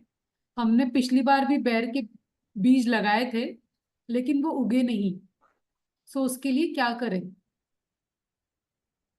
देखिए, बेर का बीज ड्राई सीड है, ऑर्थोडॉक्स सीड है, और बीज के ऊपर कवच मोटा है, यानी कि नेचर ने इसको सूखे के लिए बनाया है कि ये सूखे मौसम में सुरक्षित रहे। तो अगर आप सीधा बीज को बोएंगे तो हमारे वर्षा का जो मौसम है वो लगभग 3 महीने 4 महीने है। तो बीज का मोटा कवच को गलने में, सड़ने में, कमजोर होने में काफी समय चाहिए। और ये सूखे मौसम में तो कमजोर होगा नहीं, क्योंकि जो डिके का प्रोसेस है, सड़ाने का प्रोसेस है, वो नेचर वर्षा ऋतु में करती है, क्योंकि उसमें नमी होती है। नमी में बैक्टीरिया और फंगस को सड़ाने का काम करता है। तो अगर हम इसको, बीज के कवच को दूसरी विधियों से कमजोर कर दें, जल्दी उग जाएगा। तो कमजोर कैसे करें? कई विधियां हैं। आप बोरी में इसके बीज को डाल लें, बोरी का मुंह बंद कर लें, और एक अच्छे लकड़ी से इसकी कुटाई करें बीज की, तो बीज में जगह जगह क्रैक आ जाएंगे। तो क्रैक आने से आप देखिए उसमें पानी और हवा घुसने की उसको जगह मिल जाएगी, बीज जल्दी उगेगा। दूसरी चीज आप क्या करें, इस बीज को आप सड़क पे डाल लें या किसी पत्थर पे डाल लें, और जब हम सीमेंट की सड़क बनाते हैं, सीमेंट की फर्श डालते हैं, तो एक वर्टिकल, एक बांस, बांस के नीचे एक लोहे का एक झुमरा जैसा लगा रहता है, जिससे हम कुटाई करते हैं, कॉम्पैक्ट करते हैं। तो इससे, इस हैमर से हम बीज जो हमने सड़क पर या पत्थर पे फैला दिए हैं, इसके ऊपर हल्का हल्का चोट देके हैमर से इस कोने से निकल जाए उस कोने तक चलते चलते चलते सारे बीजों की कुटाई कर दें। इससे क्या, बीज पर लोहे का, हैमर का जो प्रहार होगा, उससे बीजों में क्रैक आ जाएगा। 100 बीजों पर मान लीजिए हमने प्रहार किया, 80 में तो क्रैक आ ही जाएगा, ठीक है। 20 बीज बिना क्रैक रहेंगे, कोई बात नहीं। तो इस तरह हम उसको मैकेनिकल क्रैकिंग कर सकते हैं। मैकेनिकल रूप से बीज को दबाकर, तोड़कर उसमें एक दरार पैदा कर देते हैं, जिसके द्वारा हवा पानी अंदर जाते हैं। दूसरी विधि और है, क्योंकि बेर एक फूड के रूप में बकरियां खाती हैं उसको, उसको आप देखिए ऊंट वगैरह भी खाते हैं, खासतौर से बकरियां। बकरियां जब उनको खा जाती हैं तो अपने मुंह के द्वारा रिगर्जिटेट करती हैं। पशुओं की डंग में, पशुओं की ड्रॉपिंग्स में भी बेर का सीड आने लग जाता है। आप उस बेर को इकट्ठा कर ले, क्योंकि वो एक तरह से पाचक रसों के प्रभाव से उसका सीड कोट कमजोर हो चुका होता है। तो ये सीड भी बहुत जल्दी उगते हैं। और ये सब भी नहीं हो रहे, तो आप गंधक का जो तेजाब है, H2SO4 है, H2SO4 से किसी टूटे हुए मटके के बर्तन में आप बेर का बीज डाल लें, तेजाब डाल दें, कंसंट्रेट होना चाहिए तेजाब। एक लकड़ी से इस तरह मिक्स करें कि हर शीट पर एक पतली सी फाइन लेयर आ जाए, यानी बीज चिपड़ जाए। आप 10 से 15 मिनट तक इसको रखे रहने दें। इसके बाद इस बीज को धो दें। धोने के बाद तुरंत नर्सरी में यूज करें। तो नर्सरी में आप ऐसे ट्रीटमेंट वाला बीज यूज कर सकते हैं। लेकिन अगर आप प्लांटेशन में, नेचर में ट्रेंच पर बोइंग कर रहे हैं या आप डिबलिंग कर रहे हैं, वहां आप एसिड की बजाय, क्योंकि एसिड का ट्रीटमेंट किया हुआ बीज अगर जल्दी वर्षा नहीं आई तो वो तो बीज वहां पर सूख कर नष्ट हो जाएगा। इसलिए वहां आप पिटाई किया हुआ बीज, कुटाई किया हुआ बीज जिसमें क्रैक आए हुए हैं, उन बीजों को आप डाल दीजिए, उनका जर्मिनेशन बहुत अच्छा होगा। और एक चीज और का आप कर सकते हैं, अगर आप उस समय बोने से थोड़े लेट हो गए तो वर्षा आने से पहले 48 घंटे इन बीजों को पानी में डाल लें, ताकि कुछ फूल जाए। बीज को क्रैक भी डाल लें। क्रैक आने के बाद बीज को 24 से 48 घंटे पानी में भिगो कर रखें। जब बीज थोड़े फूल जाए, इसके बाद पहली 1 या 2 वर्षा के बाद आप मिट्टी में बोआई कर दें, तो ये बीज भी जल्दी उग सकते हैं, जल्दी उगाएंगे। और जो 5-7 दिन का आपने लेट कर दिया, उस लेट को ये रिकवर करके फास्ट हो जाएंगे। Thank you. Thank you Satish sir. Sir हमारा दूसरा सवाल है राजकमल गोस्वामी से, जो 80 से है। Rajkamal, do you want to unmute yourself and want to ask your question directly to Satish Sharma sir?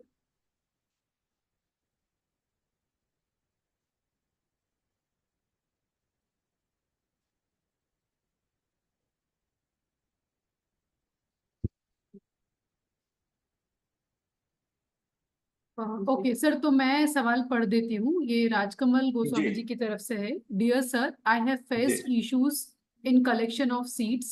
Like before collecting the seeds, there are some fire accidents in the grassland. So if we collect the seeds from the other landscape, say for far, which is far from 100 to 200 kilometers, then most of the time soil and environment will change. So just want a best suggestion for the same. So basically ये लोग seed collect कर रहे हैं, और seed collection करते समय कुछ जगह पे फायर इंसिडेंसेस हुए हैं ग्रासलैंड में। सो अगर दूसरा लैंडस्केप से ये सीड कलेक्ट करना चाहते हैं जो कि 100 से 200 किलोमीटर दूर है, तो एनवायरनमेंट भी चेंज होगा, सॉइल भी चेंज होगा, तो उसके लिए उन्हें क्या करना चाहिए, उसके लिए वो सजेशंस मांग रहे हैं।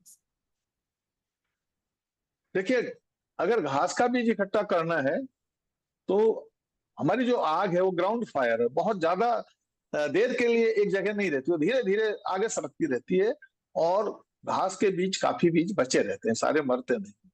अगर कई बार हमारे पास घास के बीज इकट्ठा नहीं हो तो हम मिट्टी की सरफेस के जो मिट्टी है उसको इकट्ठा कर लेते हैं, क्योंकि उसमें जले मरे और बिना बिना जले हुए बीज भी होते हैं। हम उस घास को भी बुआई कर सकते हैं, यानी घास, वो जो मिट्टी है वो भी घास के बीज का सोर्स होती है। लेकिन ऐसा आप नहीं करना चाहें तो जो आप कह रहे हैं 200 किलोमीटर बाद करें। अगर 200 किलोमीटर वाले जोन की soil condition, rain condition, environmental condition, temperature और घास का कंपोजिशन या फॉरेस्ट का कंपोजिशन लगभग एक जैसा है, लगभग एक जैसा है, यानी आइसो क्लाइमेटिक कंडीशन है, तो हम आसपास के बीजों को बो सकते हैं। बहुत दूर का अगर हाइड्रोक्लाइमेटिक जोन है तो थोड़ा नेचर में फर्क आ सकता है, इसलिए आप नियरेस्ट कोई भी, क्योंकि नियरेस्ट सबसे नजदीकी पहले जंगल देखें कौन सा बचा हुआ है, 10 किलोमीटर 15 किलोमीटर, वहां भी नहीं मिल रहा है तो अगला 20 25 30 किलोमीटर, वो भी नहीं मिल रहा है तो अगला 50 100 किलोमीटर, वो भी नहीं मिला तो आप 200 किलोमीटर तक पहुंच गए। अगर आइसो क्लाइमेटिक जोन है तो आप इकट्ठा कर लें, कोई ऐसी दिक्कत की बात नहीं है।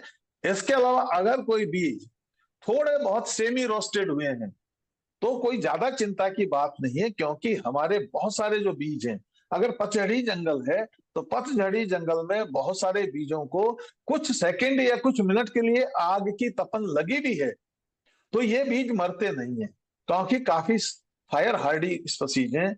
टीक है आपका, जिसको सागवान कहते हैं, मेलाइना आर्बोरिया है, ग्रीविया है, इन ना घास है, इनके बीज काफी हार्ड ही है आग के लिए। थोड़ा बहुत काले पड़ भी गए, चारिंग हो भी गया है, या एक साइड ऊपर से चारिंग हुआ है, जमीन की तरफ वाला हिस्सा अभी भी नॉर्मल है, तो ये बीज उगने में सक्षम है।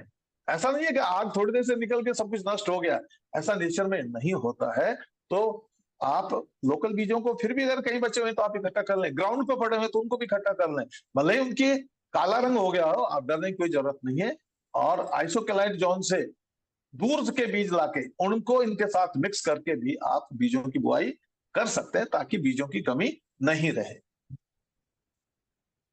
Thank you sir, thank you Rajkamal. हम आशा करते हैं कि आपको ये सुझाव मिला होगा।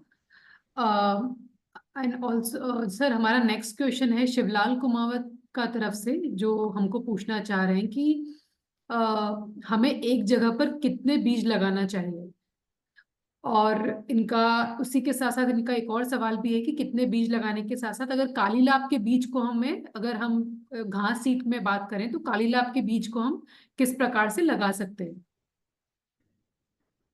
शिवलाल जी, देखिए, अगर मेरी टॉक्स का ध्यान आ रहा हो तो मैंने एक शब्द बोला था कि बीजों का अंकुरण क्षमता हमें जरूर पता कर लेना चाहिए, यानी कि 100 बीजों में से कितने बीज जिंदा है।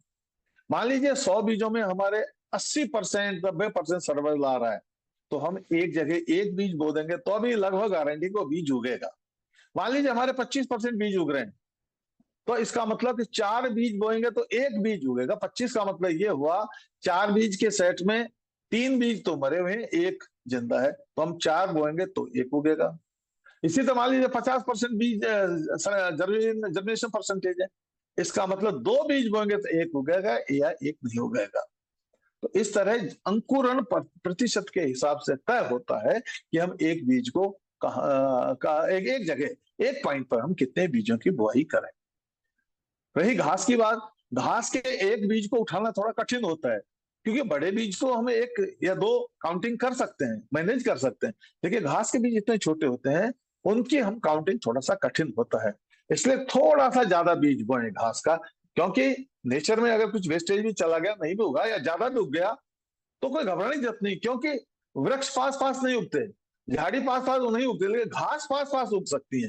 घास की ये नेचर है। तो गलती से या जानबूझकर आपने उगने वाले 2 या 3 बीज घास के वो भी दिए, तो कोई ऐसी बुराई बात नहीं, क्योंकि ये घास की प्रकृति है कि वो पास पास उग सकती है। इसलिए आप उन बीजों को एक से ज्यादा भी बो दे तो कोई बात नहीं। हाँ, इतना जरूर ध्यान रखें, बीज को ज्यादा गहराई पे नहीं बोना है। अगर हम ज्यादा गहराई पे बोएंगे तो बीज के पास इतनी लंबाई नहीं है कि आधा फुट या 9 इंच या 6 इंच मोटी तह में से निकलता हुआ बीज बाहर आ जाए। बीज को आमतौर पर जितना मोटा है उस मोटाई से ज्यादा इसको इतनी गहराई से ज्यादा नहीं बोए। रही काली लांप की बात, काली लांप को जब आप बो रहे हैं तो ये आपके हाथों में चुभेगा। जब आप इसकी गोलियां बनाते हैं उस समय क्या करें, आप इसको एक कट्टे में डालकर, जिसमें कोई भी सीमेंट का खाली बोरा हो या ऐसा चीज हो, उसमें बीज को डाल के इसकी लकड़ी से पिटाई कर लें, या बीज को बोरे का मुंह पकड़कर, और जैसे हम कपड़े को धोते हैं पत्थर में ऊपर से घुमा घुमा के धोते हैं, तो इस तरह बोरी को ऊपर से हवा में घुमाते हुए लाएंगे, धड़ाम से नीचे हम पटकेंगे, तो इसके बीज उस सुए से अलग हो जाएंगे। क्योंकि ऊपर करीबन इसमें आपका देखिए कि 4 से लेके 5-6 इंच का सुआ होता है, बीज लगभग 1 सेंटीमीटर से ही छोटा होता है, तो बीज उससे अलग हो जाएगा। तो बीज अलग हो जाएंगे। अब इस सबको बाहर निकाल लीजिए। सुओं को अलग करने की जरूरत नहीं, क्योंकि सारे सुओं के बीज नहीं गिरते हैं। जब आप गोली बनाए तो इसको ड्राई मिक्स कर लीजिए। ड्राई मिक्स करके मिट्टी में जब जैसे ही नमी डालेंगे ये सुआ कमजोर हो जाता है, फिर ये सुआ इतना नहीं चुभेगा आपके। जब हम पानी डाल देते हैं ये सॉफ्ट हो जाता है, और सॉफ्ट आप दस्ताने पहन के थेपड़ी बनाइए। खाली नंगे हाथों से बनाएंगे तो हो सकता है आपके इनकी जो सड़ियां हैं, आर्म्स हैं, जो कांटे, वो आपके चुभे।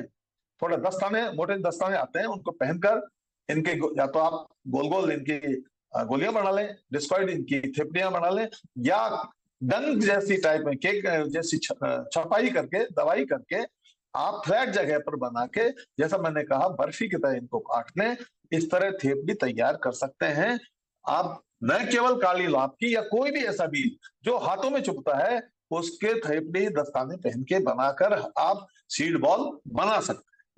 Thank you. Thank you sir. Sir हमारा दूसरा काफी सारे सवाल चैट बॉक्स में और Q&A में आए हुए हैं sir, so back to back हम आपसे पूछते रहेंगे सर। सर एक सवाल, एक और सवाल है सर स्वराजनी सुमा जी की तरफ से कि if we plant trees on unused grazing land in response to community's request to convert these area into commercial farming for cultivating fruit trees,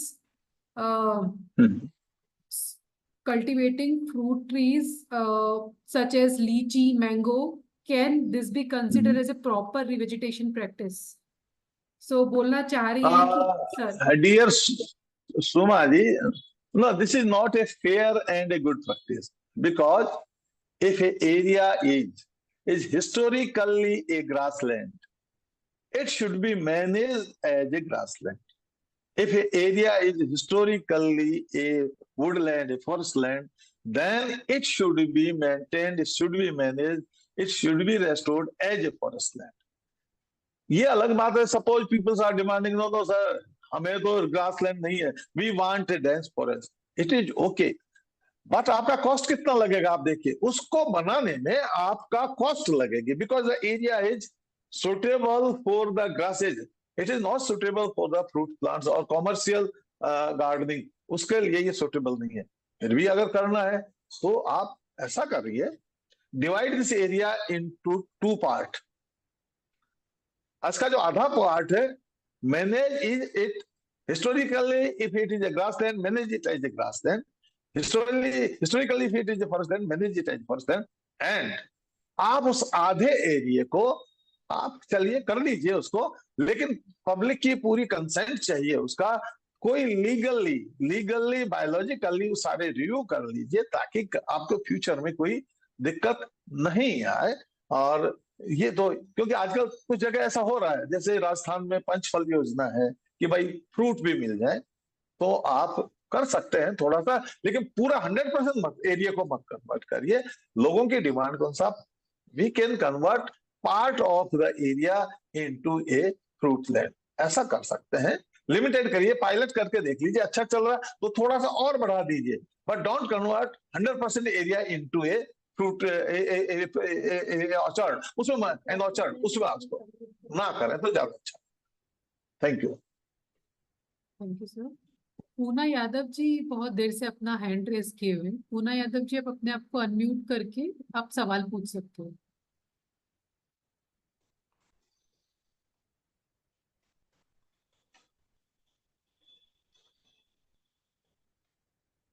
Poona जी, आप कुछ पूछना चाहते हैं?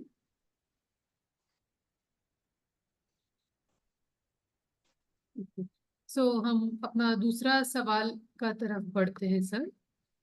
दूसरा सवाल है आलोक बिश्नोई का तरफ से कि मोलाइन का बीज लगाना चाहिए। मोलाइन जो बहुनिया वेलाई है उसके बारे में बात कर रहे हैं सर, कि मोलाइन का बीज लगाना चाहिए, नर्सरी लगाकर फिर पौधारोपण करना चाहिए। देखिए, किसी भी प्लांट के, मैं आपको सिंपल कर देता हूं, नेचर क्या करती है, नेचर अपनी हर स्पीशीज का सीड लगाती है। नेचर कभी भी ना कटिंग लगाती है, ना नेचर पिट खोदती है, ना नेचर नर्सरी लगाती है, ना उसमें सीडलिंग तैयार करती है। इट मीन्स हम हर स्पीशीज को सीड से जर्मिनेट कर सकते हैं, उगा सकते हैं। तो फिर हम नर्सरी क्यों लगा रहे हैं? तो फिर नर्सरी इसलिए लगाते हैं कि हमारे प्रोसेस को थोड़ा फास्ट करना है। नेचर क्या करती है, नेचर सीड से तो करेगी, लेकिन नेचर के पास सफिशिएंट टाइम है, नेचर को कोई जल्दबाजी नहीं है। तो नेचर को अपने रीजनरेशन प्रोसेस में 5 साल ज्यादा भी लगे तो नेचर को कोई फर्क नहीं पड़ता है। लेकिन बीइंग ह्यूमन बीइंग, हमारी ड्यूटी है कि हम हमारी सोसाइटी को प्रोडक्ट थोड़ा जल्दी दे दें। इसलिए उस प्रोसेस को, रेस्टोरेशन प्रोसेस को फास्ट करने के लिए हम क्या नर्सरी लगा लेते हैं। तो हमारा कम से कम 2, 3, 4 साल के जो गेस्टेशन पीरियड, उसको रिड्यूस कर लेते हैं, उसको कम कर लेते हैं।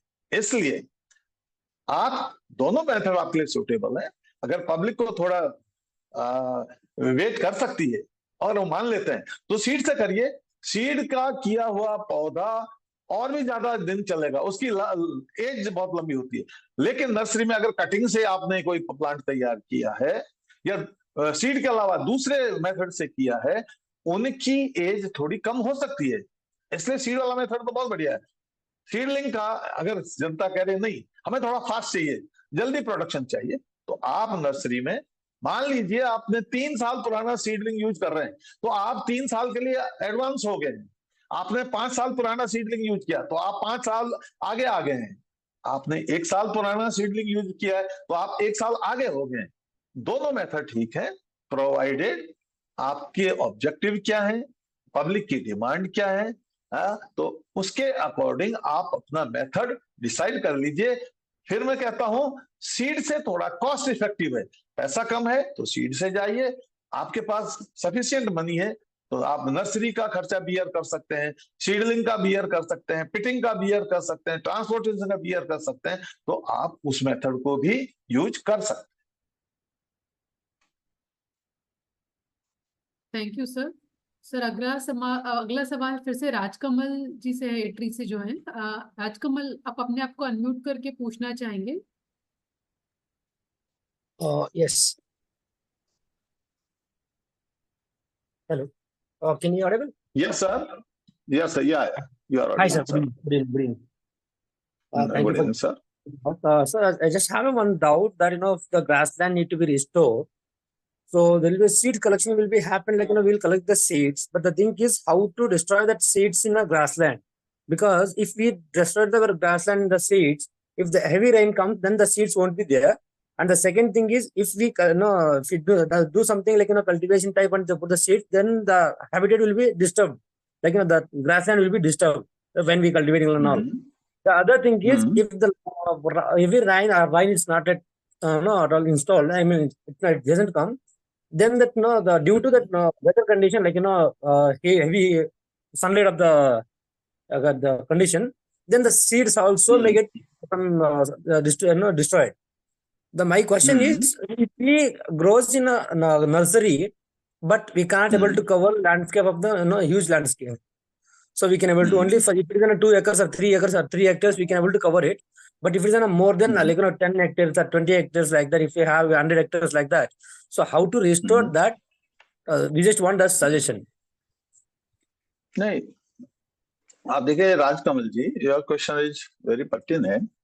ये देखिए कि जो सीड की आपने डिस्ट्रक्शन की बात कही है, अगर हैवी रेन है तो हैवी रेन है तो आप देखिए, आप ये सेलेक्ट करिए कि which area is situated towards upper reaches, because the ill effect of heavy rain is seen towards down slope where stagnation of water is experienced.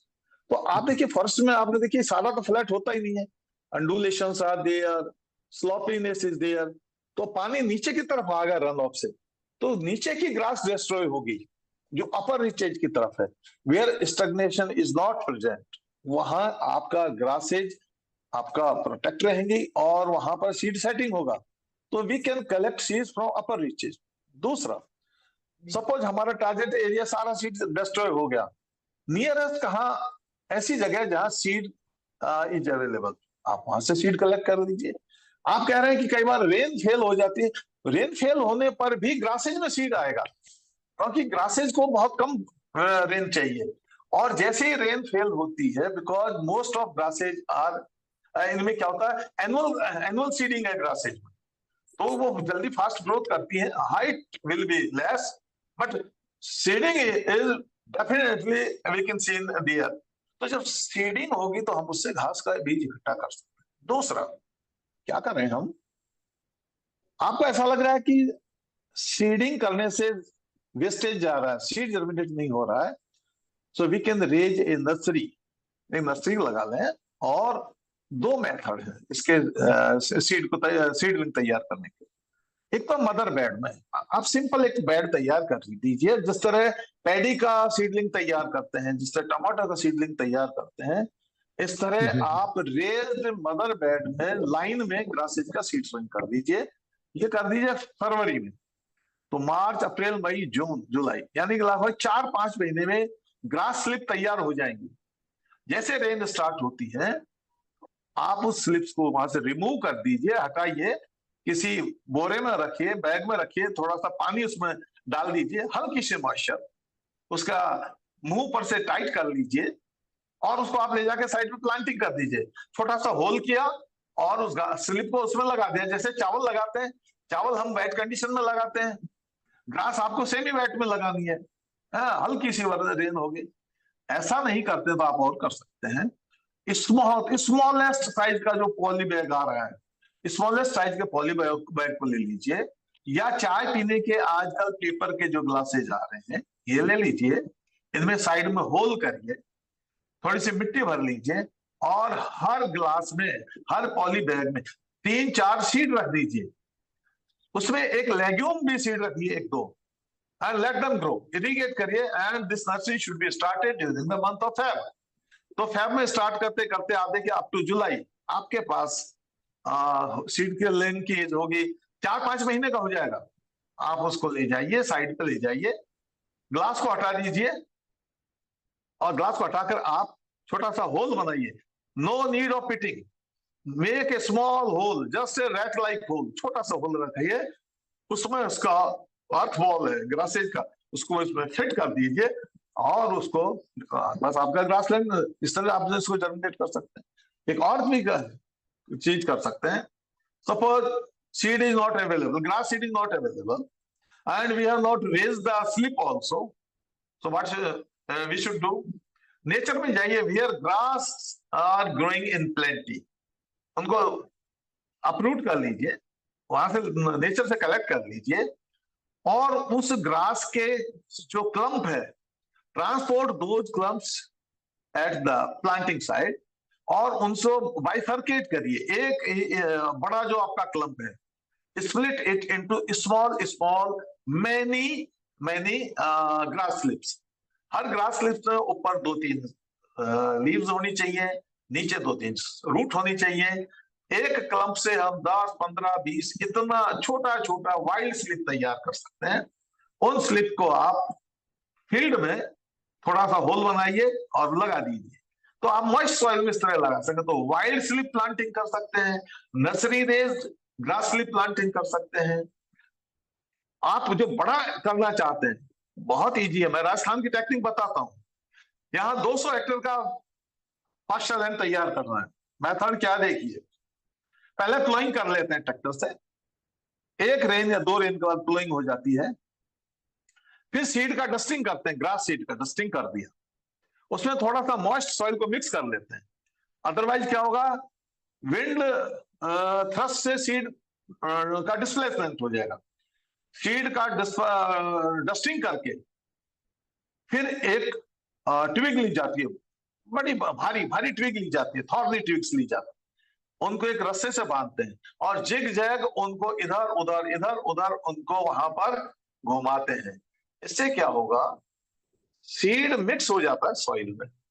बस ये आपका, अगर आपके पास कांटेदार नहीं है तो एक प्लेनर ले लीजिए, प्लेनर ट्रैक्टर के पीछे प्लेनर लगाइए और उसको सीड डस्टिंग के बाद प्लेनर को उसके ऊपर घुमाइए, तो प्लेनर जब घूमेगा तो सीड सॉइल में कवर हो जाएगा और आपका 50 हेक्टेयर, 100 हेक्टेयर, 200 हेक्टेयर आप कर सकते हैं। But this method is easy in flat lands where lands are undulating, hilly, वहां ट्रैक्टर ज्यादा यूज नहीं होगा। तो फिर आप मैनुअल करिए, लाइन में कर दीजिए, आप पैचेज में सोइंग करिए, स्ट्रिप में सोइंग कर दीजिए। जहां रियल वैकेंसी है उधर आप सॉइल से स्पेड से सॉइल को डिगिंग करके वहां थोड़ा सा घास का सोइंग कर दीजिए, क्योंकि जहां grass is already there, don't disturb that patch. Real में जो एक वैकेंट पैच है उसमें आप घास को बो दीजिए। तो इस तरह आप बड़े स्केल पे कर सकते, लेबर ही तो ज्यादा लगा, और उस पूरे एरिया को सेगमेंट में बांट दीजिए। 5 हेक्टेयर, 5 हेक्टेयर, 5 हेक्टेयर, 5 हेक्टेयर की एक सेपरेट आप एक ग्रुप बनाइए, इस 5 हेक्टेयर का सेपरेट ग्रुप बनाइए। इससे काम फास्ट हो जाएगा, आपका मॉनिटरिंग भी बेटर रहेगा और काम की जो सॉइल वर्क, सोइंग वर्क और आफ्टर प्लांटिंग जो प्रोटेक्शन और टेंडिंग ऑपरेशन वो सारे इफेक्टिव होंगे। तो आपका काम बहुत इजीली हो सकता है, ये काम बिल्कुल भी मुश्किल नहीं है। आपको मैन पावर और सुपरविजन वाली टीम को आपको बेटर रखना है, उनकी ट्रेनिंग देनी है, हम कर सकते हैं। Thank you. Okay, thank you, sir. Thanks a lot. It's helpful for the information. Welcome. Thank you so much. Welcome welcome.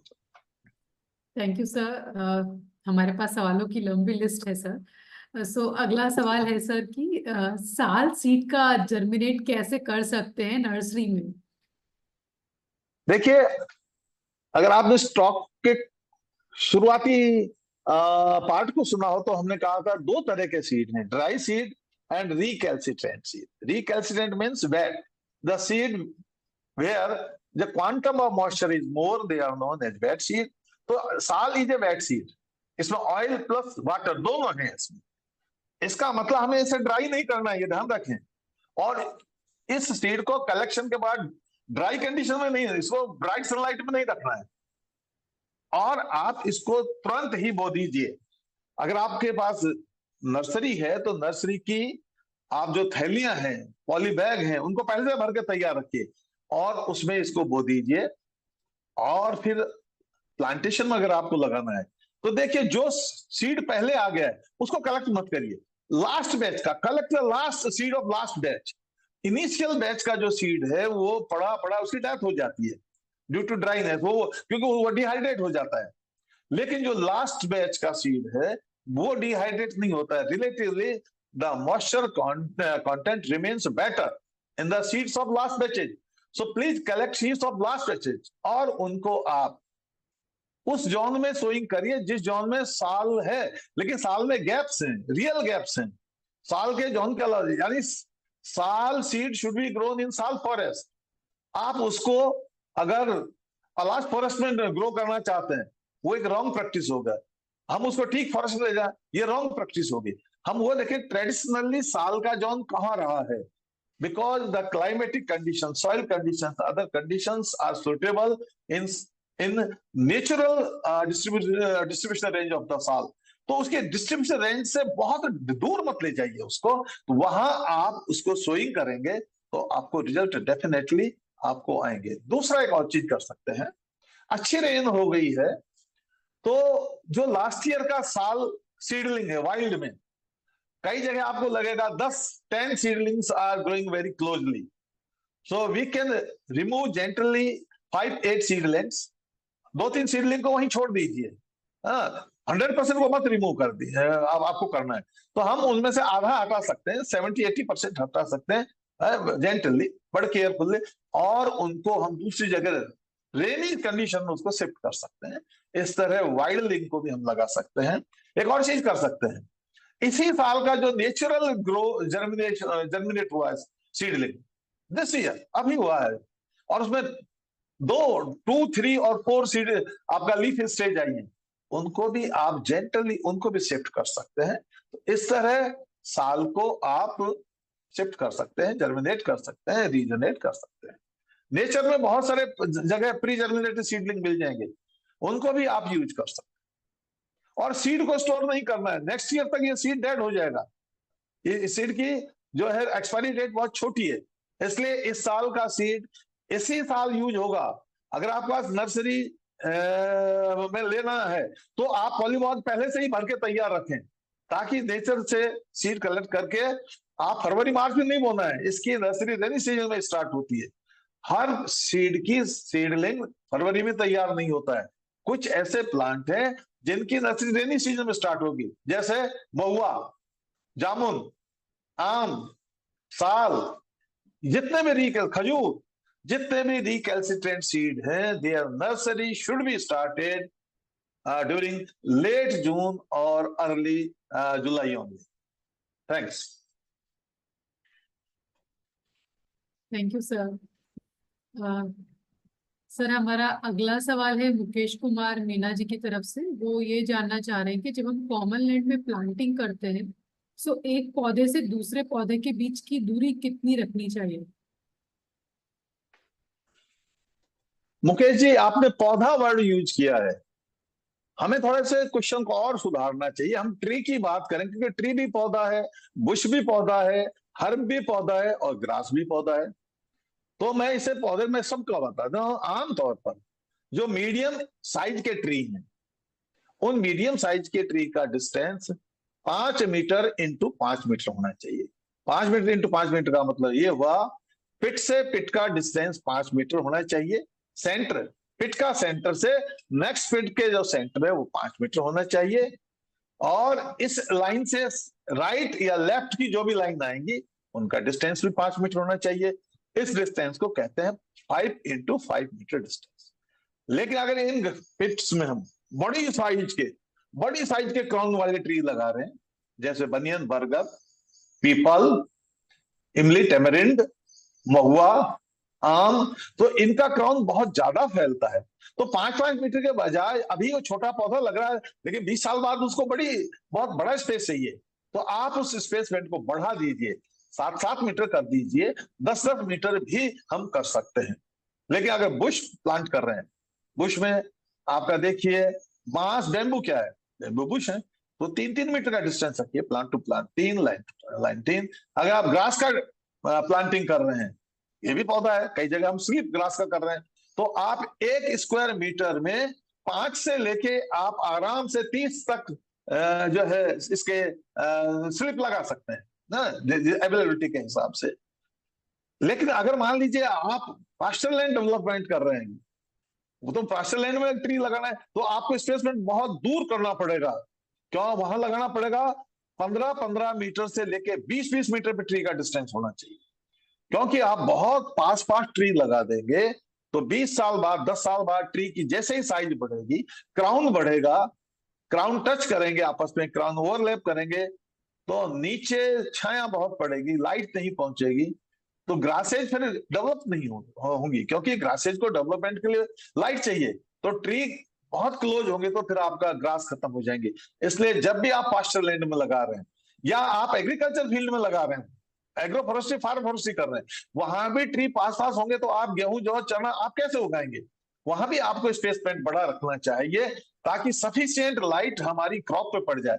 यही चीज, यानी कि जो प्रिंसिपल आपका ग्रास लैंड में है वही प्रिंसिपल एग्रीकल्चर लैंड में भी आपका स्पेसमेंट करेगा। हाँ, फॉरेस्ट ये जो स्पेसमेंट, कम स्पेसमेंट के प्लांटेशन, जैसे हिमालय जी ने स्टार्टिंग में ही कहा था, कम स्पेसमेंट के प्लांटेशंस आप नेचुरल जो फॉरेस्ट है वहां पे आप कर सकते, या किसी फैक्ट्री में भी आप अगर जैसे फ्यूल वुड के लिए कर, या आपका इको रेस्टोरेशन के लिए, या एक्लेमेटाइजेशन के लिए, या OB dump, overburden dump reclamation के लिए कर रहे हैं, वहां आप थोड़ा क्लोज कर लें। बाकी तो आपको जो है 5x5 मीटर एक आदर्श है, एक उसमें आपके ऑब्जेक्टिव के अकॉर्डिंग स्पेसमेंट को आप चेंज करना पड़ता है। Thank you. Thank you sir. Sir हमारा अगला सवाल मिथुन जी की तरफ से है, जो मिथुन अपने आप को आप अनम्यूट करके पूछना चाहेंगे।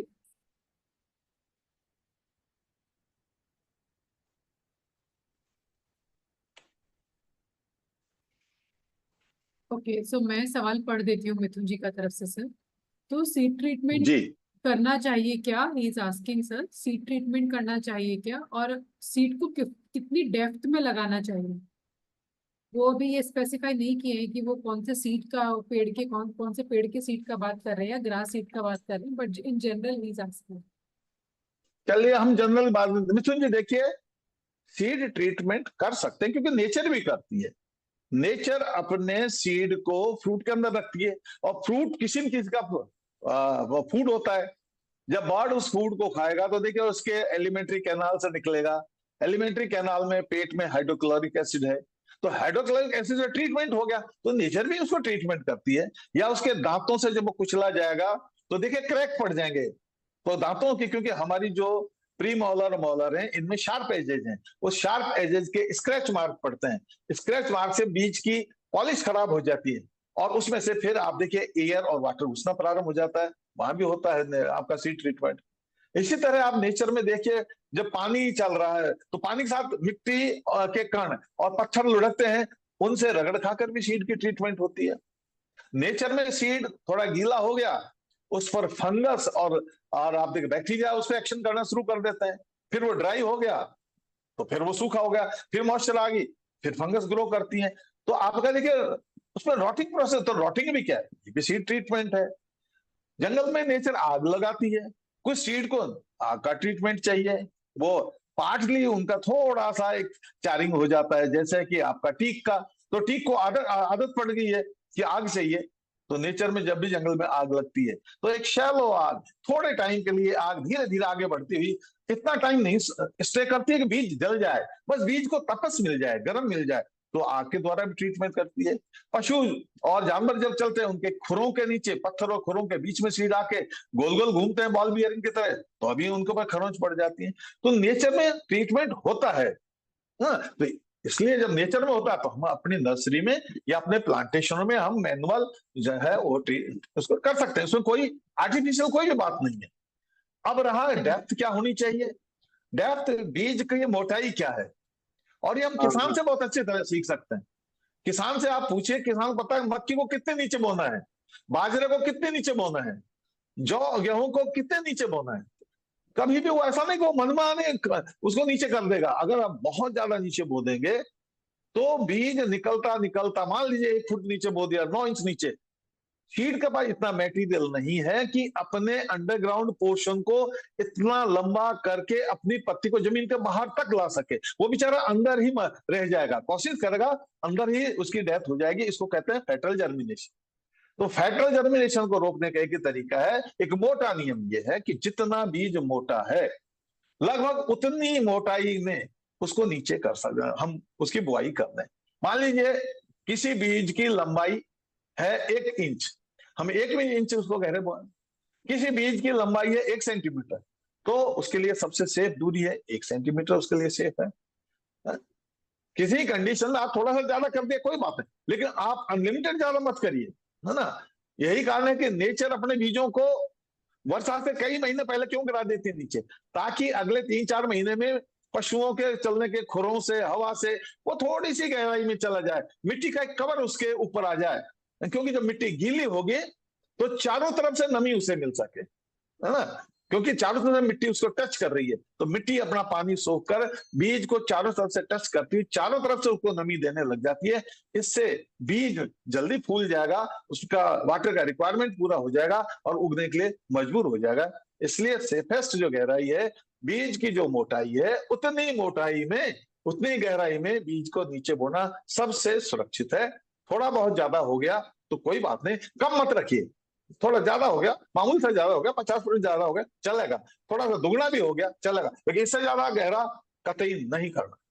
Thank you sir, thank you sir. हम अभी धन्यवाद। अपना सर समय सीमा को देखते हुए हम लोग अभी अपना वेबिनार का एंड का तरफ है। अभी भी हमारे पास काफी सारे क्वेश्चंस बचे हुए हैं, बट हम आखिरी के 2 क्वेश्चंस लेंगे सर, काफी क्विकली। जी एक सिमरन की तरफ से एक सवाल है सर कि ये जो प्रैक्टिसेस है, रिवेजिटेशन वाला जो प्रैक्टिसेस है, how this can be implemented and encouraged in the urban areas, एक सवाल है सर।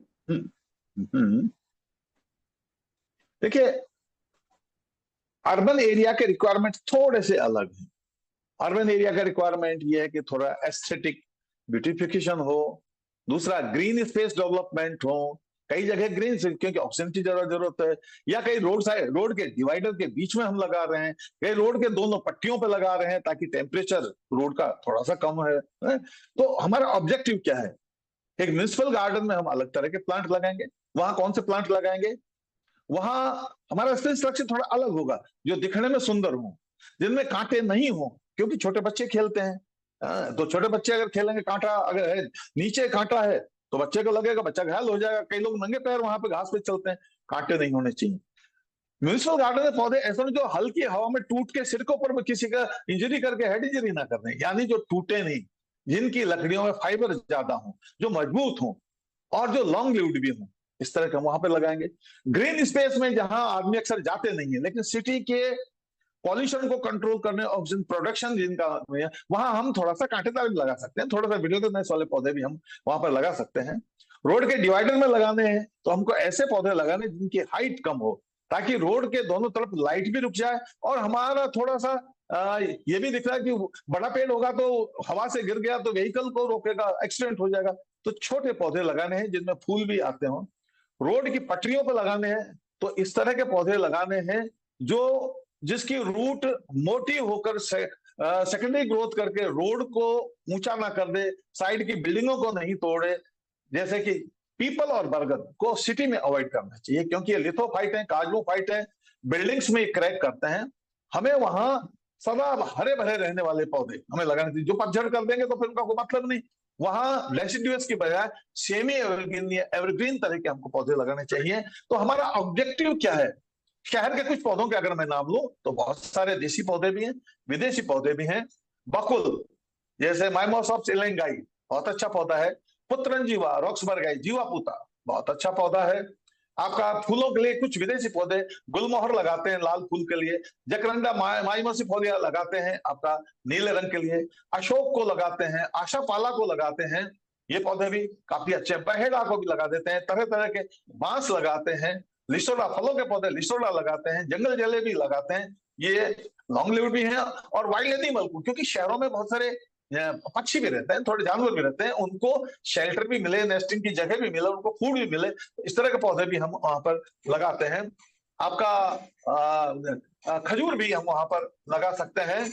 आपका मैंगो भी, कई जगह फ्रूट जो प्लांट, मैंगो है, इमली है, ये पौधे भी, अमरूद है, ये पौधे हम लगाते हैं। शॉर्ट लिव्ड नहीं लगाते, जैसे पपीता नहीं लगाएंगे, शॉर्ट लिव्ड है ना, उसको लगाएंगे तो अगले 1-2 साल ये कोई भी उसको तोड़ देगा, ऐसे पौधे नहीं लगाने। बोगनविलिया है। तो ऐसे पौधे जो शहर के लिए लोगों को पसंद है, और अच्छा ये रहे कि हम लोगों की एक ओपिनियन सर्वे भी करवा लें कि हमारे शहर के लिए आप किस चीज को पसंद करते हैं। इससे क्या होगा, लोगों का एक कनेक्टिविटी भी फील होगी, कहते कि हमसे पूछ के इन पौधों को लगाया है। एक बात मैं जरूर कहूंगा, आजकल एक बड़ा फैशन सा चल गया है, आंख बंद करके कोई भी विदेशी पौधा लाके बड़ी मात्रा में हम लगाते हैं। ये विदेशी पौधे पानी ज्यादा मांगते हैं, हो सकता है ये कहीं वाइल्ड में अगर चले गए तो कहीं ये जो प्रोसेस जूलियट की तरह कुछ नुकसान ना कर दें या हेल्थ का कोई प्रॉब्लम नहीं क्रिएट कर दें। जैसे कि पौधा है एल्स्टोनिया स्कोलेट छापिन, काफी शहरों में लगाते हैं, इसके पॉलन ग्रेन्स का भी प्रॉब्लम करते हैं। कॉर्नोकार्पस इरेक्टस भी एक नया पौधा है जो पाइपलाइन को डैमेज करता है। यानी कि हम ये देखें इकोलॉजिकली बायोलॉजिकली भी ये सेफ हो, और एक पैनल बना के जिसमें विशेषज्ञ भी शामिल हो, वो सब मिलकर तय करें कि हमारे शहर के लिए क्या पौधा ज्यादा सुरक्षित रहेगा। ऐसे पौधों पे हमको लगाना चाहिए। Thank you sir, thank you so much sir. और एक्चुअली समय की कमी को देखते हुए अभी हम लोग I will hand over this to Diksha sir now for the basically next session. और there are काफी सारे क्वेश्चंस और भी हमारे पास Q&A में हैं, बट वो लग रहा है कि नेक्स्ट सेशन में probably वो क्वेश्चंस रिलेटेड टू प्लांटिंग और अदर एस्पेक्ट्स ऑफ रिवेजिटेशन है, तो हम उसको नेक्स्ट सेशन में ले सकते हैं। Over to you Diksha. Thank you Himani, thank you sir. माफी चाहते हैं कि हम सारे क्वेश्चंस को शायद नहीं कवर कर पाए, पर हम कोशिश करेंगे कि आने वाले टाइम में इनको वेबिनार में सेशन में कैसे कवर करेंगे, कोशिश हम हमारी रहेगी। तो आज के वेबिनार को हम यही क्लोज।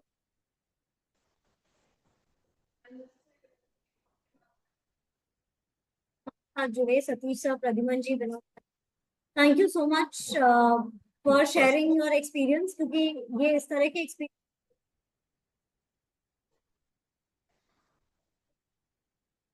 के जानकारी पूर्ण था कि किस तरीके से। आवाज नहीं आ रही मैडम, मैम आवाज नहीं आ रही है।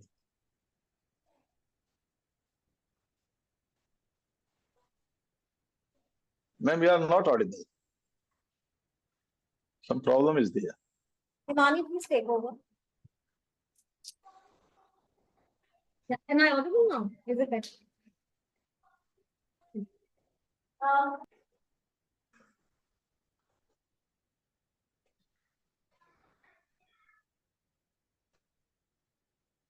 Himani you are mute. Sir आपको दीक्षा की आवाज नहीं आ पा रही है क्या सर? नहीं, दीक्षा की नहीं, आपकी आ रही है।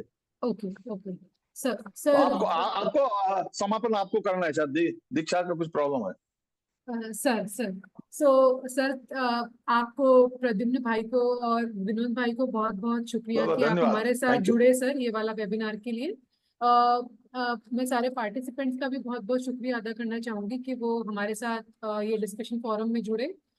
हम लोग आशा करते हैं कि ये डिस्कशन फोरम आपके लिए काफ़ी यूजफुल रहे होंगे या रह रहे होंगे। मे बी ये आपको जो भी रिवेजिटेशन मेजर्स आप लोग इस साल के लिए, इस मानसून के लिए प्लान कर रहे हैं, उसमें काफ़ी मदद करेंगे।